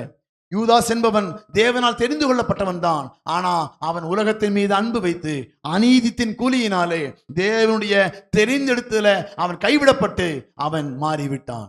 அல்லேலூயா. அப்ப நீங்களும் நானும் தெரிந்தெடுத்து கொண்டிருக்கிறோம். ஆனா நீங்களும் நானும் வேத வசனத்தை வாசித்து ஜெபித்து நாம போவோம் என்று சொன்னா இந்த உலகத்திலிருந்து வேறுபட்டு தேவனுக்கு பிரியமாய் வாழ்வோம். அல்லேலூயா. அதில் யோவான் 17:13 வாசிக்கலாமா? யோவான் 17:13. இப்பொழுது நான் உம்மிடத்திற்கு வருகிறேன், அவர்கள் என் சந்தோஷத்தை நிறைவாய் அடையும்படிக்கு உலகத்தில் இருக்கையில் இவைகளை அவைகளை சொல்லுகிறேன். நான் உம்முடைய வார்த்தையை அவர்களுக்கு கொடுத்தேன். நான் உலகத்தான் அல்லாதது போல அவர்களும் உலகத்தார் அல்ல. அவர்கள் உலகத்தில் இருக்கிறார்களே தவிர அவர்கள் உலகத்தார் அல்ல. அவர்கள் என்னுடைய பிள்ளைகள், என்னுடைய விருப்பத்தை நிறைவேற்றுவார்கள். அல்லேலூயா. உலகத்தில் உள்ளவைகளிலும் அன்பு கூறாதிருங்கள். தேவன் மேல நீங்க அன்பு வச்சீங்கன்னா உலகத்தின் மேல இருக்க காரியத்தின் மேல நீங்க அன்பு வைக்க மாட்டீங்க. உலகம் உங்களுக்கு பெருசா தெரியாது. ஏன்னா உலகத்தின் காரியம் உங்களுக்கு நிறைவை கொடுக்க முடியாது, அது பரலோகத்துக்கு கொண்டு செல்ல முடியாது. அதான் ஆண்டவர் சொல்றாரு, நான் உலகத்தார் அல்லாதது போல அவர்களும் உலகத்தார் அல்ல. ஆதலால் உலகம் அவர்களை பகைக்கிறது, உலகம் அவர்களை கேலி செய்கிறது, உலகம் அவர்களுக்கு விரோதமாய் காணப்படுகிறது. ஏன்னா அவர்கள் என் வசனத்தை கை கொண்டாங்கன்னா உலகத்தின் வேஷத்தை தரிக்க மாட்டார்கள். உலகம் அவர்களுக்கு கடந்து வராது. அவருடைய நடையும் உடை பாவனை செயல்கள் பேச்சுக்கள் பழக்கங்கள் பார்வைகள் எல்லாம் தெரிந்தெடுக்கப்பட்டவனுடைய சுபாவங்கள் எப்படிப்பட்டதா இருக்கும்னா என்னை போல் அன்புள்ளதா இருக்கும், என்னை போல இரக்கமுள்ளதா இருக்கும், என்னை போல மன்னிக்கிறதா இருக்கும், என்னை போல கொடுக்கிறதா இருக்கும், என்னை போல எல்லாத்தையும் மறக்கிறதா இருக்கும். உலகத்தில் உள்ளவர்களும் அப்படிப்பட்டவர்கள் அல்ல. அவர்கள் என்னால் தெரிந்து கொள்ளப்பட்டவர்கள் அல்ல. இன்னைக்கு பாருங்க, உலகத்துல போய் சாரி பிரதர்னா ஏன் கண்ணு இல்லையா கேட்பான். அப்படித்தானே? சாரி பிரதர் சொன்ன என்ன கேட்பான்? கண்ணு இல்லையா அப்படிதான் கேட்கிறான். அதே சமயம் நம்மள்ட்ட போய் சாரி சொன்னா பரவாயில்ல பிரதர், நம்ம என்ன சொல்லுவோம்? பரவாயில்ல அப்படி சொல்லுவோம்ல. இல்லையோ? நீங்களும் கண்ணு இல்லையும் கேட்பீங்களா? ஆமா, உலகத்தில் உள்ளவர்கள் கேட்பீங்க கண்டிப்பா. தேவனுக்குரியவர்கள் சுபாவத்திலே மாற்றப்பட்டு இருப்பார்கள். ஆமென். ஏன்னா அவர்கள் வேதத்தை வாசிக்கிறார்கள். தேவனோடு உள்ள உறவு அவர்களை மன்னிக்க வைக்கும். அவர்கள் ஜெபிக்குள்ளா இருந்தா உங்க சுபாவம் கண்டிப்பா மாறும். அதனால தான் ஜெபிக்கும் போது இயேசுடைய முகரூபம் மாறிட்டு. ஏன் மாறிச்சு? அவர் ஜெபம் பண்ணினாரு. உங்க முகரூபம் மாறாமையே இருக்குது. இன்னும் முகரூபம் பழைய மாதிரியே இருக்குதுன்னா நீங்க சரியா ஜெபிக்கல. ஏதோ கடமைக்கு அதான் சொல்றேன், என்னுடைய அன்புல நீங்க ஜெபிக்கல. உங்க பேச்சு இன்னும் உங்களுக்கு சரியா ஆகல அப்படின்னா இன்னும் சரியா தேவனோட உறவுல நீங்க சரியில்லை. அவர்கள் வஸ்திரம் மாறிட்டான். அந்த வசனம் வாசிக்கிறீங்களா? அவன் என்ன பண்ணாரு? ஜெபம் பண்ணும்படி மலையின் மேல் ஏறினார். அவர் முகரூபம் மாறிட்டு அவருடைய வஸ்திரம் வெண்மையாய் மாறிட்டு. அல்லேலூயா. அவன் முகரூபம் மாறும், அவன் ட்ரெஸ்ஸும் மாறும், அவன் ஸ்டைலு மாறும், அவன் குணம் மாறும். எல்லாமே மாறுவது ஜெபத்தினால தான். அல்லேலூயா. இயேசு ஜெபித்தார், அவர்கள் முகரூபம் மாறிட்டு. இயேசு ஜெபித்தார், அவர்கள் உடைகள் மாறிட்டு. இயேசு ஜெபித்தார், அவள் சுவாபம் மாறிட்டு. நீங்கள் ஜெபித்தா உங்க சுவாபம் மாறும். அல்லேலூயா. வேதத்தை வாசிச்சா தேவனுக்கு பிரியமான காரியங்களை இங்க செய்வீங்க. உலகத்தின் மேல நீங்க அன்பு செலுத்த மாட்டீங்க. உலகம் என்னது? அவர் சொல்ல, நான் உம்முடைய வார்த்தையை அவளுக்கு கொடுத்தேன், அவர்கள் அதை கை கொள்ளுகிறார்கள். எனவே நான் உலகத்தார் அல்லாதது போல அவர்களும் உலகத்தார் அல்ல. உலகத்துல நீங்க நாட்டத்தை கொண்டு வந்து அந்த ஸ்டைல்ல நீங்க போனீங்கன்னா நீங்க உங்க ஸ்டைல் வேற, தேவனுடைய ஸ்டைல் அல்லது. நாம் உலகத்துக்குரியவர்கள் அல்ல. உங்க முடிய பார்த்தா தெரியும், உங்க ட்ரெஸ்ஸை பார்த்தா தெரியும் நீங்க உலகத்தை நேசிக்கிறீங்களா, உலகத்தை வெறுக்கிறீங்களா, தேவனை நேசிக்கிறீங்களா என்பதை தெரிந்து கொள்ள முடியும். அல்லேலூயா. இது நான் சொல்லலைங்க, வேதம் சொல்லுது. அப்ப நான் உம்முடைய வார்த்தையை அவர்களுக்கு கொடுத்தேன். நான் உலகத்தார் நல்லாதது போல அவர்களும் உலகத்தார் அல்ல. ஏன்னா நீங்க தெரிஞ்செடுத்திருக்கிறீங்க. ஏன் நீங்க எதுக்கு? நித்திய ஜீவனை கொடுப்பேன் என்று கர்த்தர் நமக்கு வாக்கு பண்ணி இருக்கிறார். அதற்கு உலகத்துக்கு ஒத்த வேஷம் தரித்து வாழக்கூடாது, உலகத்துக்கு ஒத்த வேஷம் தரித்து நம்ம நடக்கக்கூடாது. ஆனா அதே 14 வருஷம் முடி வாசிங்க. 14 நான் உம்முடைய வார்த்தையை அவர்களுக்கு கொடுத்தேன். நான் உலகத்தான் அல்லாதது போல அவர்களும் உலகத்தார் அல்ல. ஆதலால் உலகம் அவர்களை பகைத்தது. நீர் அவர்களை உலகத்திலிருந்து எடுத்துக்கொள்ளும்படி நான் வேண்டிக் கொள்ளாமல் நீர் அவர்களை தீமை நின்று காக்கும்படி வேண்டிக் கொள்கிறேன். நீர் அவர்களை இயேசு ஜெபம் பண்றார் பிதாவாகிய தேவனை பார்த்து, ஆண்டவரே நீங்க சொன்ன வார்த்தையை நான் அவங்களுக்கு சொன்னேன், அவங்க கீழ்ப்படுகிறாங்க. அவங்க கீழ்ப்படுகிறதுனால உலகத்தோடு ஒன்று சேர்ந்து வாழாம தனித்து வாழ்கிறார்கள். உலகம் அவர்களை துன்பப்படுத்துகிறது, உலகம் அவர்களை வெறுக்கிறது, உலகம் அவளுக்கு அநீதி செய்கிறது, உலகம் அவளுக்காய் என்ன பண்ணுறது, கேடுபாடுகளை செய்து கொண்டிருக்கிறது. அதனால நீர் அவர்களை தீமை நின்று காக்கும்படி வேண்டுகிறேன். நீங்க உலகத்தை தேவனுக்காய் நீங்க வாழ ஆரம்பிச்சா தேவன் பாதுகாப்பாய் வருவார். அல்லேலூயா. நீங்க வசனத்துக்கு நீங்க வாழ ஆரம்பிச்சீங்கன்னா உலகம் உங்களை பகைக்க ஆரம்பிக்கும், உலகம் உங்களை தீமை செய்ய ஆரம்பிக்கும், உலகம் உங்களை வெறுக்க ஆரம்பிக்கும், பழி சொல்ல ஆரம்பிக்கும். நீங்க வசனத்துக்கு நீங்க வாழ ஆரம்பிச்சீங்கன்னா தேவன் உதவி செய்ய வல்லவராய் இருக்கிறார். வசனம் பாருங்க, நீர் அவர்களை உலகத்திலிருந்து எடுத்துக்கொள்ளும்படி நான் வேண்டிக் கொள்ளாமல் நீங்க இங்கிருந்து தூக்கிடுங்க ஆண்டவரேன்னு சொல்லி நான் ஜெபம் பண்ணல. நான் கேட்கறது என்னன்னா, அவங்க உலகத்துல வாழுவாங்க, எனக்குரிய பிள்ளைகளா வாழுவாங்க, உமக்குரிய பிள்ளைகளாய் வேதத்தை வாசிச்சு வாழுவாங்க. அப்போ நீர் அவர்களை தீமை நின்று காக்கும்படி வேண்டிக் கொள்கிறேன். நீ தீமையிலிருந்து காக்கும்படி வேண்டிக் கொள்ளுகிறேன். அல்லேலூயா. வசனத்தின்படி வாழ்ந்தா தான் தேவ ஆசீர்வாதம், தேவ ஒத்தாசை நமக்கு வரும். அல்லேலூயா. நீங்க வசனத்தின்படி நீங்க வாழ்ந்து பாருங்க, உங்களுக்கு தேவன் கொடுக்கிற பாதுகாப்பு தனியா இருக்கும். நீங்க வசனத்தின்படி வாழ்ந்து பாருங்க, தேவன் கொடுக்கிற ஆசீர்வாதம் தனியா இருக்கும். எல்லாம் நெருக்கமா எப்படி வாங்கிடுவேன் பார்க்கலான்னு கர்த்தர் திறந்த வாசல் நமக்கு முன்பாய் வைத்திருக்கிறார். ஒருவனும் பூட்ட முடியாதபடி வசனத்துக்காய் வாழ்கிற உங்களுடைய வாழ்க்கையில கர்த்தர் கிரியை செய்ய முடியாததான் கர்த்தர் வாக்கு பண்ணுகிறார். திறந்த வாசலை உங்களுக்கு முன்பாய் வைத்திருக்கிறேன், ஒருவனும் பூட்ட மாட்டான். எவன் எதிர்க்கலாம் பார்க்கிறேன்னு சொல்லி கர்த்தரே நமக்கு உதவி செய்து ஒத்தாசி அனுப்பி நம்மை கரம் பிடித்து நடத்துகிற தேவன் நம்ம கூட இருக்கிறபடினாலே நாம் அசைக்கப்படாதபடிக்கு நாம் எப்படி இருப்போம்? சுகபத்திரமாய். 17 கூடி வாசிக்கலாம். 17 சத்தியத்தினாலே அவர்களை பரிசுத்தமாக்கும். உம்முடைய சத்தியத்தினாலே அவர்களை பரிசுத்தமாக்கும். உம்முடைய வசனமே சத்தியம். அப்போ வசனம் நமக்கு தேவையா இல்லையா? தேவை. பாருங்க, உம்முடைய சத்தியத்தினாலே அவர்களை பரிசுத்தமாக்கும். உம்முடைய வசனமே சத்தியம்.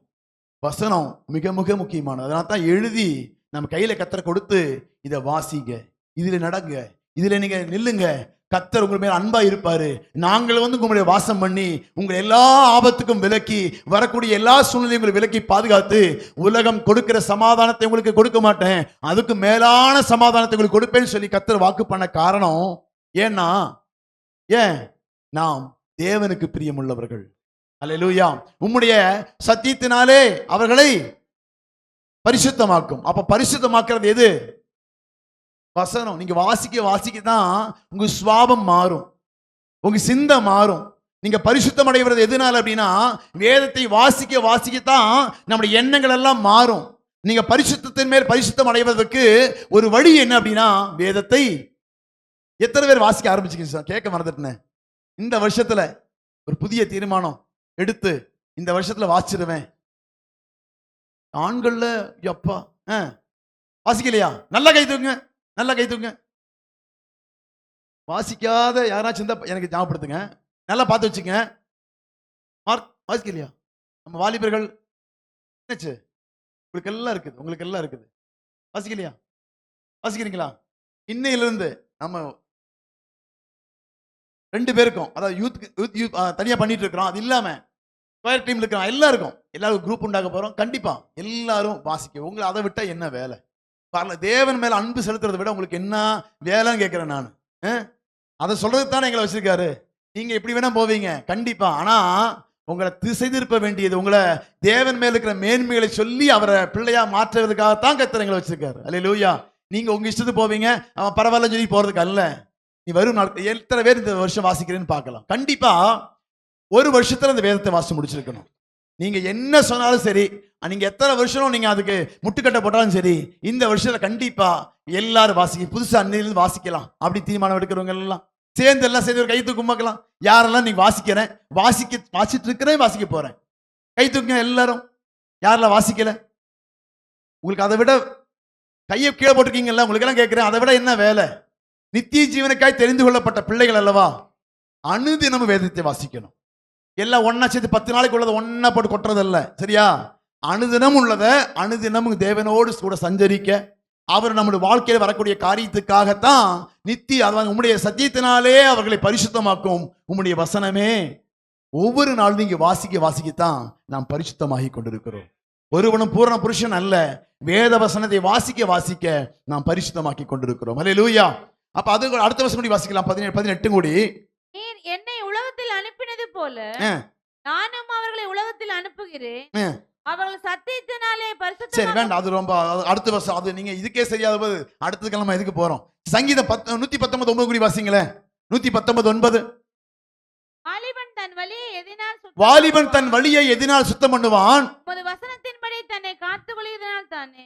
வசனத்தின்படி காத்துக்கொள்வதனால தான். இன்னைக்கு வாலிபன் அல்ல, வயதானும் சரி, குழந்தைகளும் சரி, எல்லாவரையும் காத்துக்கொள்வது வசனத்தின்படியாய் தன்னை காத்துக்கொள்வதனாலே. அல்லேலூயா. தெரிந்தெடுத்து கொள்ளப்பட்ட பிள்ளைகள் தேவன் மேல் அன்பாய் இருப்பார்கள். அவர்கள் என் வேதத்தை வாசிப்பார்கள், அவர் என்னை நோக்கி பார்த்து கூப்பிடுவார்கள், அவர்களுக்கு நான் வந்து உதவி செய்து விடுவிப்பேன். ஆபத்து நாளத்தில் அவங்க கூட்டி ஜெபம் பண்ணுவாங்க, ஆபத்து நாள் இருக்கும்போது என்னை கூட்டு என்னோட பேசுவாங்க, வேதத்தை வாசிப்பார்கள், அவருக்கு நடக்க வேண்டிய வழி அவருக்கு போதிப்பேன், இதுதான் வழி, இது நடவுங்கள் என்கிற சத்தத்தை அவர்கள் கேட்பார்கள். நிறைய வசனங்கள் இருக்குது, ஆண்டவர் நடத்தக்கூடிய வழிகள் எல்லாம் இருக்குது. அதுக்கு நம்ம ஆயத்தமாக வேண்டியது என்ன அப்படின்னா வேத வசனம். அல்லேலூயா. நீங்க வாசிக்கத்தான் அதில் தேறினவர்களாய் மாறுகிறோம். அல்லேலூயா. அது நம்முடைய வாழ்க்கையில ஏன் யோவான் 14:24 வாசிக்கலாமே. 14:24. என்னில் அன்பாயிராதவன் என் வசனங்களை கைக்கொள்ள மாட்டான், என் வசனங்களை கைக்கொள்ள மாட்டான், வசனத்தை வாசிக்க மாட்டான், கை கழுவ மாட்டான். நான் சொல்லல, வேதம் சொல்லுது. என்னில் அன்பாயிராதவன் என் வசனங்களை கைக்கொள்ள மாட்டான், கேட்கிற வசனம் என்னுடையதா இராமல் என்னை அனுப்பின பிதாவினுடையதா இருக்கிறது. என்னுடைய பிதாவினுடையதா இருக்கிறதுனால நீங்க அதை கேட்டீங்கன்னா என் பிதாவுக்கு கீழ்ப்படுகிறீர்கள். பிதா உண்டு பண்ணின அந்த வாக்குத்தத்துக்கு பங்காளிகளாய் மாறுகிறீர்கள். பிதா உண்டு பண்ணியிருக்கிற பரலோகத்துக்கு பங்காளிகளாய் மாறுகிறீர்கள். இந்த வசனத்துக்கு கை கொள்ளாதவன் என் மேல் அன்பாய் இல்லை, என் பிதாவு மேல் அன்பாய் இல்லை, அவர்கள் பரலோகத்துக்கு பங்காளிகளும் இல்லை. அல்லேலூயா. வசனம் இல்லாம உள்ள போக முடியாது. ஏன்னா கடைசி நாட்களில் நியாயம் தீர்ப்பது அந்த வசனங்களே. அப்ப நாம மாத்திரம் இங்க வந்துட்டு உட்கார்ந்துட்டு அப்படியே வந்து உட்கார்ந்து அப்படியே நம்ம போயிடலாம் நினைக்கிறீங்களா? உங்களை இப்படியே வந்து உட்கார்ந்து வரவங்களுக்கு எல்லாம் ஒரு வேத வசனம் ஒன்று சொல்ற பாருங்க. எசேக்கியேல்ல ஒரு வசனம் வாசிக்கலாம். 33, 31 வாசிக்கலாம். எசேக்கியேல் வந்துட்டு அப்படியே குத்துக்கல்லு மாதிரி வந்து உட்கார்ந்துட்டு அப்படியே போறீங்கல்ல, உங்களை சும்மா வர்றதுல உங்களுக்கு ஒரு வசனம் போட்டுருக்காரு ஆண்டவர். நல்லா கூடி வருகிற வழக்கத்தின்படி உன்னிடத்தில் வந்து உனக்கு முன்பாக. எசேக்கியேல் 33, 31 சொல்லுங்க. ஜனங்கள் கூடி வருகிற வழக்கத்தின்படி உங்களிடத்தில் வந்து உனக்கு முன்பாக என் ஜனங்கள் போல் உட்கார்ந்து உன் வார்த்தைகளை கேட்கிறார்கள், ஆனாலும் அவர்கள் அவைகளின்படி செய்கிறதில்லை, அவர்கள் தங்கள் வாயினாலே இன்பமாய் பேசுகிறார்கள், அவர்கள் இருதயமோ பொருளாசையை பின்பற்றி போகிறது. பொருளாசை பின்பற்றி. அப்போ என் ஜனங்களை போல சில பேர் வந்து உட்கார்ந்து போவாங்களாமா. அவர்கள் வசனத்தை கை கொள்ள மாட்டாங்களாம், அவங்க வேதத்தை வாசிக்க மாட்டாங்களாம், அவங்க ஜெபிக்க மாட்டாங்களாம். அவர்கள் உலகத்தின் உண்மைகளிலும் அன்பு கூர்ந்து உலகத்துக்குரிய காரியத்தின் மேலே நாட்டமாயிருந்து அவர்கள் நடந்து கொள்ளுவார்கள். அவர்கள் மேல் தேவன் பிரியமாய் இருக்க மாட்டார். அவர் பாருங்க, என் ஜனங்கள் போல அவர் ஜனங்கள் கூடி வருகிற வழக்கத்தின்படி உன்னிடத்தில் வந்து உனக்கு முன்பாக என் ஜனங்கள் போல் உட்கார்ந்து. அந்த மாதிரி வேஷம் போற ஒருத்தர் இருக்க கூடாது. எல்லாம் தேவனுக்கு பிரியமான பிள்ளைகளாய். ஏன்னா நம்ம எல்லாம் கர்த்தர் தெரிந்தெடுத்து இருக்கிறார். கர்த்தர் நம்மை எல்லாம் முன்குறித்து இருக்கிறார். கர்த்தர் நம்மை அழைத்து இருக்கிறார். அநீதித்தின் கூலிக்காக அவன் யூதாஸ் காட்டி கொடுத்தது போல, யூதாஸ் மறுதளித்தது போல நாம் மறுதளிக்க கூடாது. தேவனுக்கு சாட்சிகளாய் இருக்க வேண்டியவர்கள். அல்லேலூயா. உலகத்தின் கடைசி வரைந்த உங்களை சாட்சிகளாய் இருப்பேன்னு சொல்லித்தான் சீஷலகத்தை உருவாக்கினார். அதே போல வேத வசனத்தை நீங்கள் வாசிச்சா தேவனுக்காய் எந்த மூலையில நீங்க நிற்க முடியும், எந்த சூழ்நிலையில் வாழ முடியும், எந்த சூழ்நிலையை மறிகெடுக்க முடியும். அதுக்கு வசனம் தான் முக்கியம். ஆனா உலகத்தின் வேஷத்தை தரித்து கொண்டு உலகத்தின் பிள்ளைகள் நீங்க பக்தியின் வேஷம், அதாவது ஜனங்கள் கூடி வருகிற வழக்கத்தின்படி உன்னிடத்தில் வந்து உனக்கு முன்பாக என் ஜனங்கள் போல் உட்கார்ந்திருந்து நீங்க போனீங்கன்னா உங்க வாழ்க்கை பரிதபிக்க கூடியதாய் மாறிவிடும். அல்லேலூயா. அப்ப நாம் அழைத்தது எல்லாமே, தேவன் முன்குறித்தது எல்லாமே ஒரு நோக்கத்திற்காக, ஒரு திட்டத்துக்காக நம்மை அழைத்திருக்கிறார். அல்லேலூயா. அதனால அவர் 14:24 கூடி வாசிங்களா. 14:26 யோவான் 14:26 என் நாமத்தினாலே பிதா அனுப்பப் போகிற பரிசுத்த ஆவியாகிய தேற்றரவாளனே எல்லாவற்றையும் உங்களுக்கு போதித்து நான் உங்களுக்கு சொன்ன எல்லாவற்றையும் உங்களுக்கு நினைப்பூட்டுவார். அல்லேலூயா. நான் என் நாமத்தினாலே பிதா, நீங்க பிதாவின் மேல் அன்பா இருந்தீங்கன்னா என்னை அனுப்பினார் உங்க பாவத்தை எல்லாம் மன்னிக்கிறதுக்கு. அப்படித்தானே? பிதாவை நோக்கி பார்த்ததுனால, பிதாவின் மேல் அன்பா இருந்ததுனால பிதா உங்க பாவத்தை எல்லாம் நிவர்த்தி செய்யும்படியாக இயேசுவை அனுப்பி பாவத்தை எல்லாம் கழுவினார். அதுக்கப்புறம் அவர் பரத்துக்கு போய்விட்டார். அதுக்கப்புறம் உலகத்துல எப்படி வாழ்வது என்று நீங்க தெரியாம இருக்கும்போது இரண்டாவது ஒருத்தர் அனுப்புகிறார். என் நாமத்தினாலே பிதா அனுப்ப போகிற பரிசுத்த ஆவியாகிய தேற்றரவாளன் எல்லாவற்றையும் உங்களுக்கு போதித்து நான் உங்களுக்கு சொன்ன எல்லாவற்றையும் உங்களுக்கு நினைப்பூட்டுவார். இந்த அபிஷேகம் எதற்கு கொடுக்கிறார் அப்படின்னா, பாவத்திலிருந்து கழுவின மனுஷன் இரண்டாவதும் தன்னுடைய பாவத்தில் விழுந்து போகாதபடிக்கு நடத்தக்கூடிய நடத்துதலின் ஆவியானவர். அல்லேலூயா. நீங்க நடக்கக்கூடிய அந்த ஆவியானவரை பெற்றுக்கொண்டீங்கன்னா அடுத்த வசனம் கூடி வாசிக்கலாம். சமாதானத்தை உங்களுக்கு வைத்து போகிறேன், என்னுடைய சமாதானத்தை உங்களுக்கு கொடுக்கிறேன். என்னுடைய சமாதானத்தை உங்களுக்கு கொடுக்கிறேன். உலகம் கொடுக்கிற பிரகாரம் நான் உங்களுக்கு கொடுக்கிறதில்லை. உலகம் கொடுக்கிற பிரகாரமான சமாதானம் உங்களுக்கு நான் கொடுக்கிறதில்லை. உங்கள் இருதயம் கலங்காமலும் பயப்படாமல் இருப்பதாக. அல்லேலூயா. உலகம் ஒரு சமாதானத்தை கொடுக்கும், உலகம் ஒரு சந்தோஷத்தை கொடுக்கும், உலகம் ஒரு நிம்மதியை கொடுக்கும். அதை போல ஏசப்பட்டிருக்கிற வர சமாதானமும் சந்தோஷமும் கிடைக்கும் என்று நீங்க எதிர்பார்க்க கூடாது.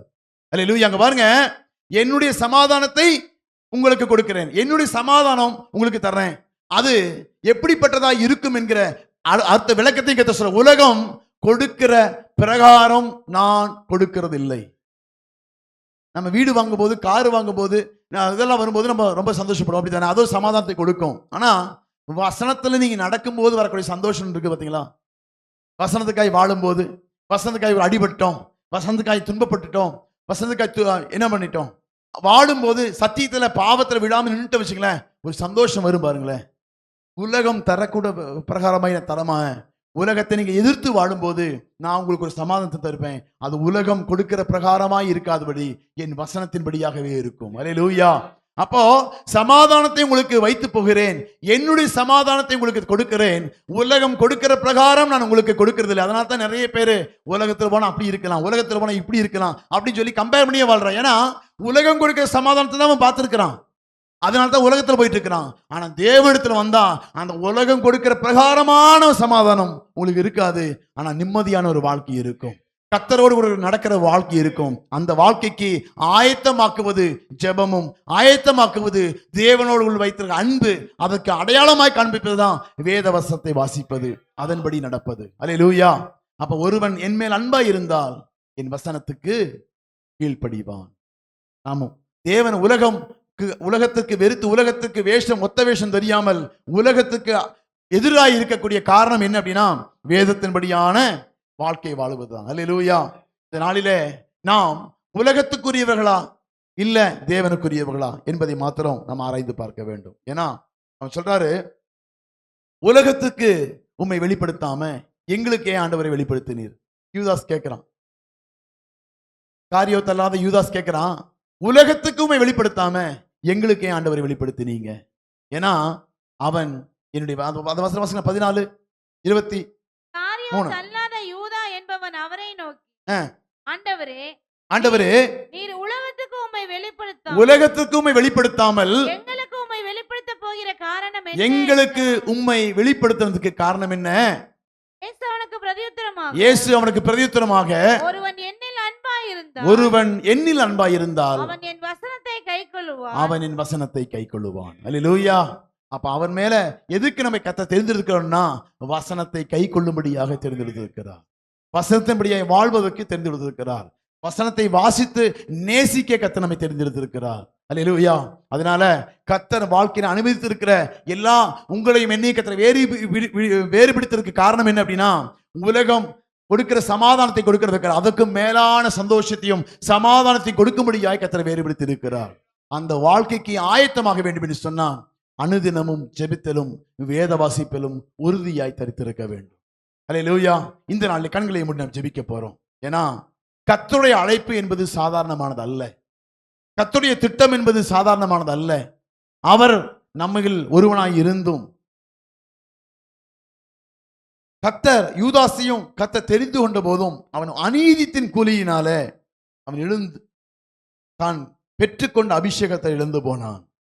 அவன் தேவனுக்கு கீழ்ப்படிவதை காட்டிலும் உலகத்துக்கு கீழ்ப்படிய உலகத்தின் ஆசைகளுக்கு கீழ்ப்படிந்ததினால அவன் நம்மில் ஒருவனாயிருந்து அவன் எங்களில் ஒருவனாக எண்ணப்பட்டும் இந்த ஊழியத்தில் பங்கு பெற்றவனாய் இருந்தும் தேவனுக்கு கீழ்ப்படியாம அநீதித்தின் கூலியினாலே உலகத்துக்குரியவனாய் மாறி உலகத்தின் சுவாபத்துக்குரியவனாய் மாறி அவன் நான்கு கொண்டு செத்தான்.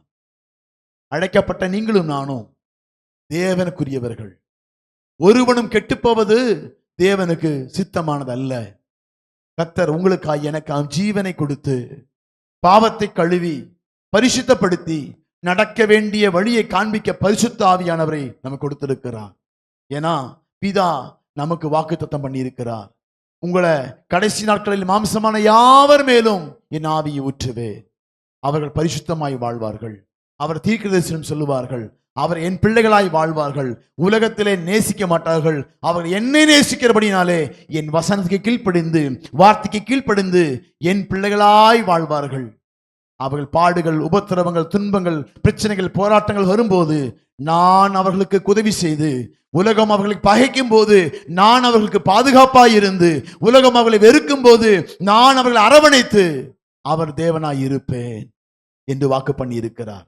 அந்த நல்ல தேவனுக்கு உங்க மனதை ஒப்பு கொடுத்து, ஆண்டவரே இன்று முதல் உன் பிள்ளையாய் வாழ தீர்மானிக்கிறேன், இன்று முதல் நான் ஜெபிப்பதற்கு தீர்மானிக்கிறேன், இன்று முதல் வேதத்தை வாசிக்க தீர்மானிக்கிறேன். அப்பா நான் ஆண்டவரே ஜனத்தை போல வேஷம் தரிக்கப்பட்டவன் அல்ல, நான் உமக்காய் வாழ தீர்மானித்திருக்கிறவன். அப்பா உம்மால் முன்குறிக்கப்பட்டிருக்கிறவன்.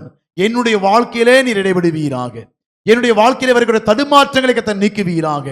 எல்லாவற்றையும் கரத்திலே தாழ்த்தி ஒப்பு கொடுக்கிறோம். அப்பா நீர் இன்று முதல் ஒரு புதிய தீர்மானத்துக்குள் நடக்க உதவி செய்வீராக. இன்று முதல் ஒரு வைராக்கியத்திலே வழிகாட்ட உதவி செய்வீராக. ஆண்டவரே இந்த நாளிலே தலைகளை தாழ்த்தி யாரெல்லாம் முழு மனதோடு ஒப்பு கொடுத்திருக்கிறாங்களோ அந்த பிள்ளைகளுக்கு உம்மை வெளிப்படுத்துவீராக. அவர்கள் வேத வசனத்தின்படியாய் வாழ, வேத வசனத்தை வாசிக்க ஜெபிக்க அவர் உதவி செய்வீராக. காணப்படுகிற தடைகள் இயேசுவின் நாமத்துல நீங்கும்படியாய் ஜெபிக்கிறேன். எல்லா தடுமாற்றங்களும் இயேசுவின் நாமத்துல மாறுபடியாய் ஜெபிக்கிறேன். உலகத்தில் இழுக்கக்கூடிய எந்த ஆசையாய் இருந்தாலும் இயேசுவின் நாமத்துல எல்லாவற்றையும் கடிந்தப்படுத்துகிறேன். ஆண்டவரே இவர்கள் இவர்கள் ஆண்டவர் உம்மால் தெரிந்து கொள்ளப்பட்ட பிள்ளைகள். ஆண்டவரே இந்த பிள்ளைகளுக்கு கர்த்தரே பாதுகாப்பாய் இருந்து பராமரித்து வழி நடத்துவீராக. இக்கட்டான அந்த சூழ்நிலைகள் மோசமாக இருக்கிற நேரங்கள் எல்லாம் கர்த்தரே பிள்ளைகளை பாதுகாத்து பராமரித்து வழி நடத்துவீராக. மீதமுள்ள நேரங்கள் எல்லாம் கர்த்தரை தாழ்த்தி ஒப்பு கொடுக்கிறோம். பொறுப்படுத்தி வழி நடத்துவீராக. எல்லா துதி கன மகிமை அனைத்தும் தருகிறோம். இயேசுவின் மூலம் ஜெபங்களும் பிதாவே. ஆமென்.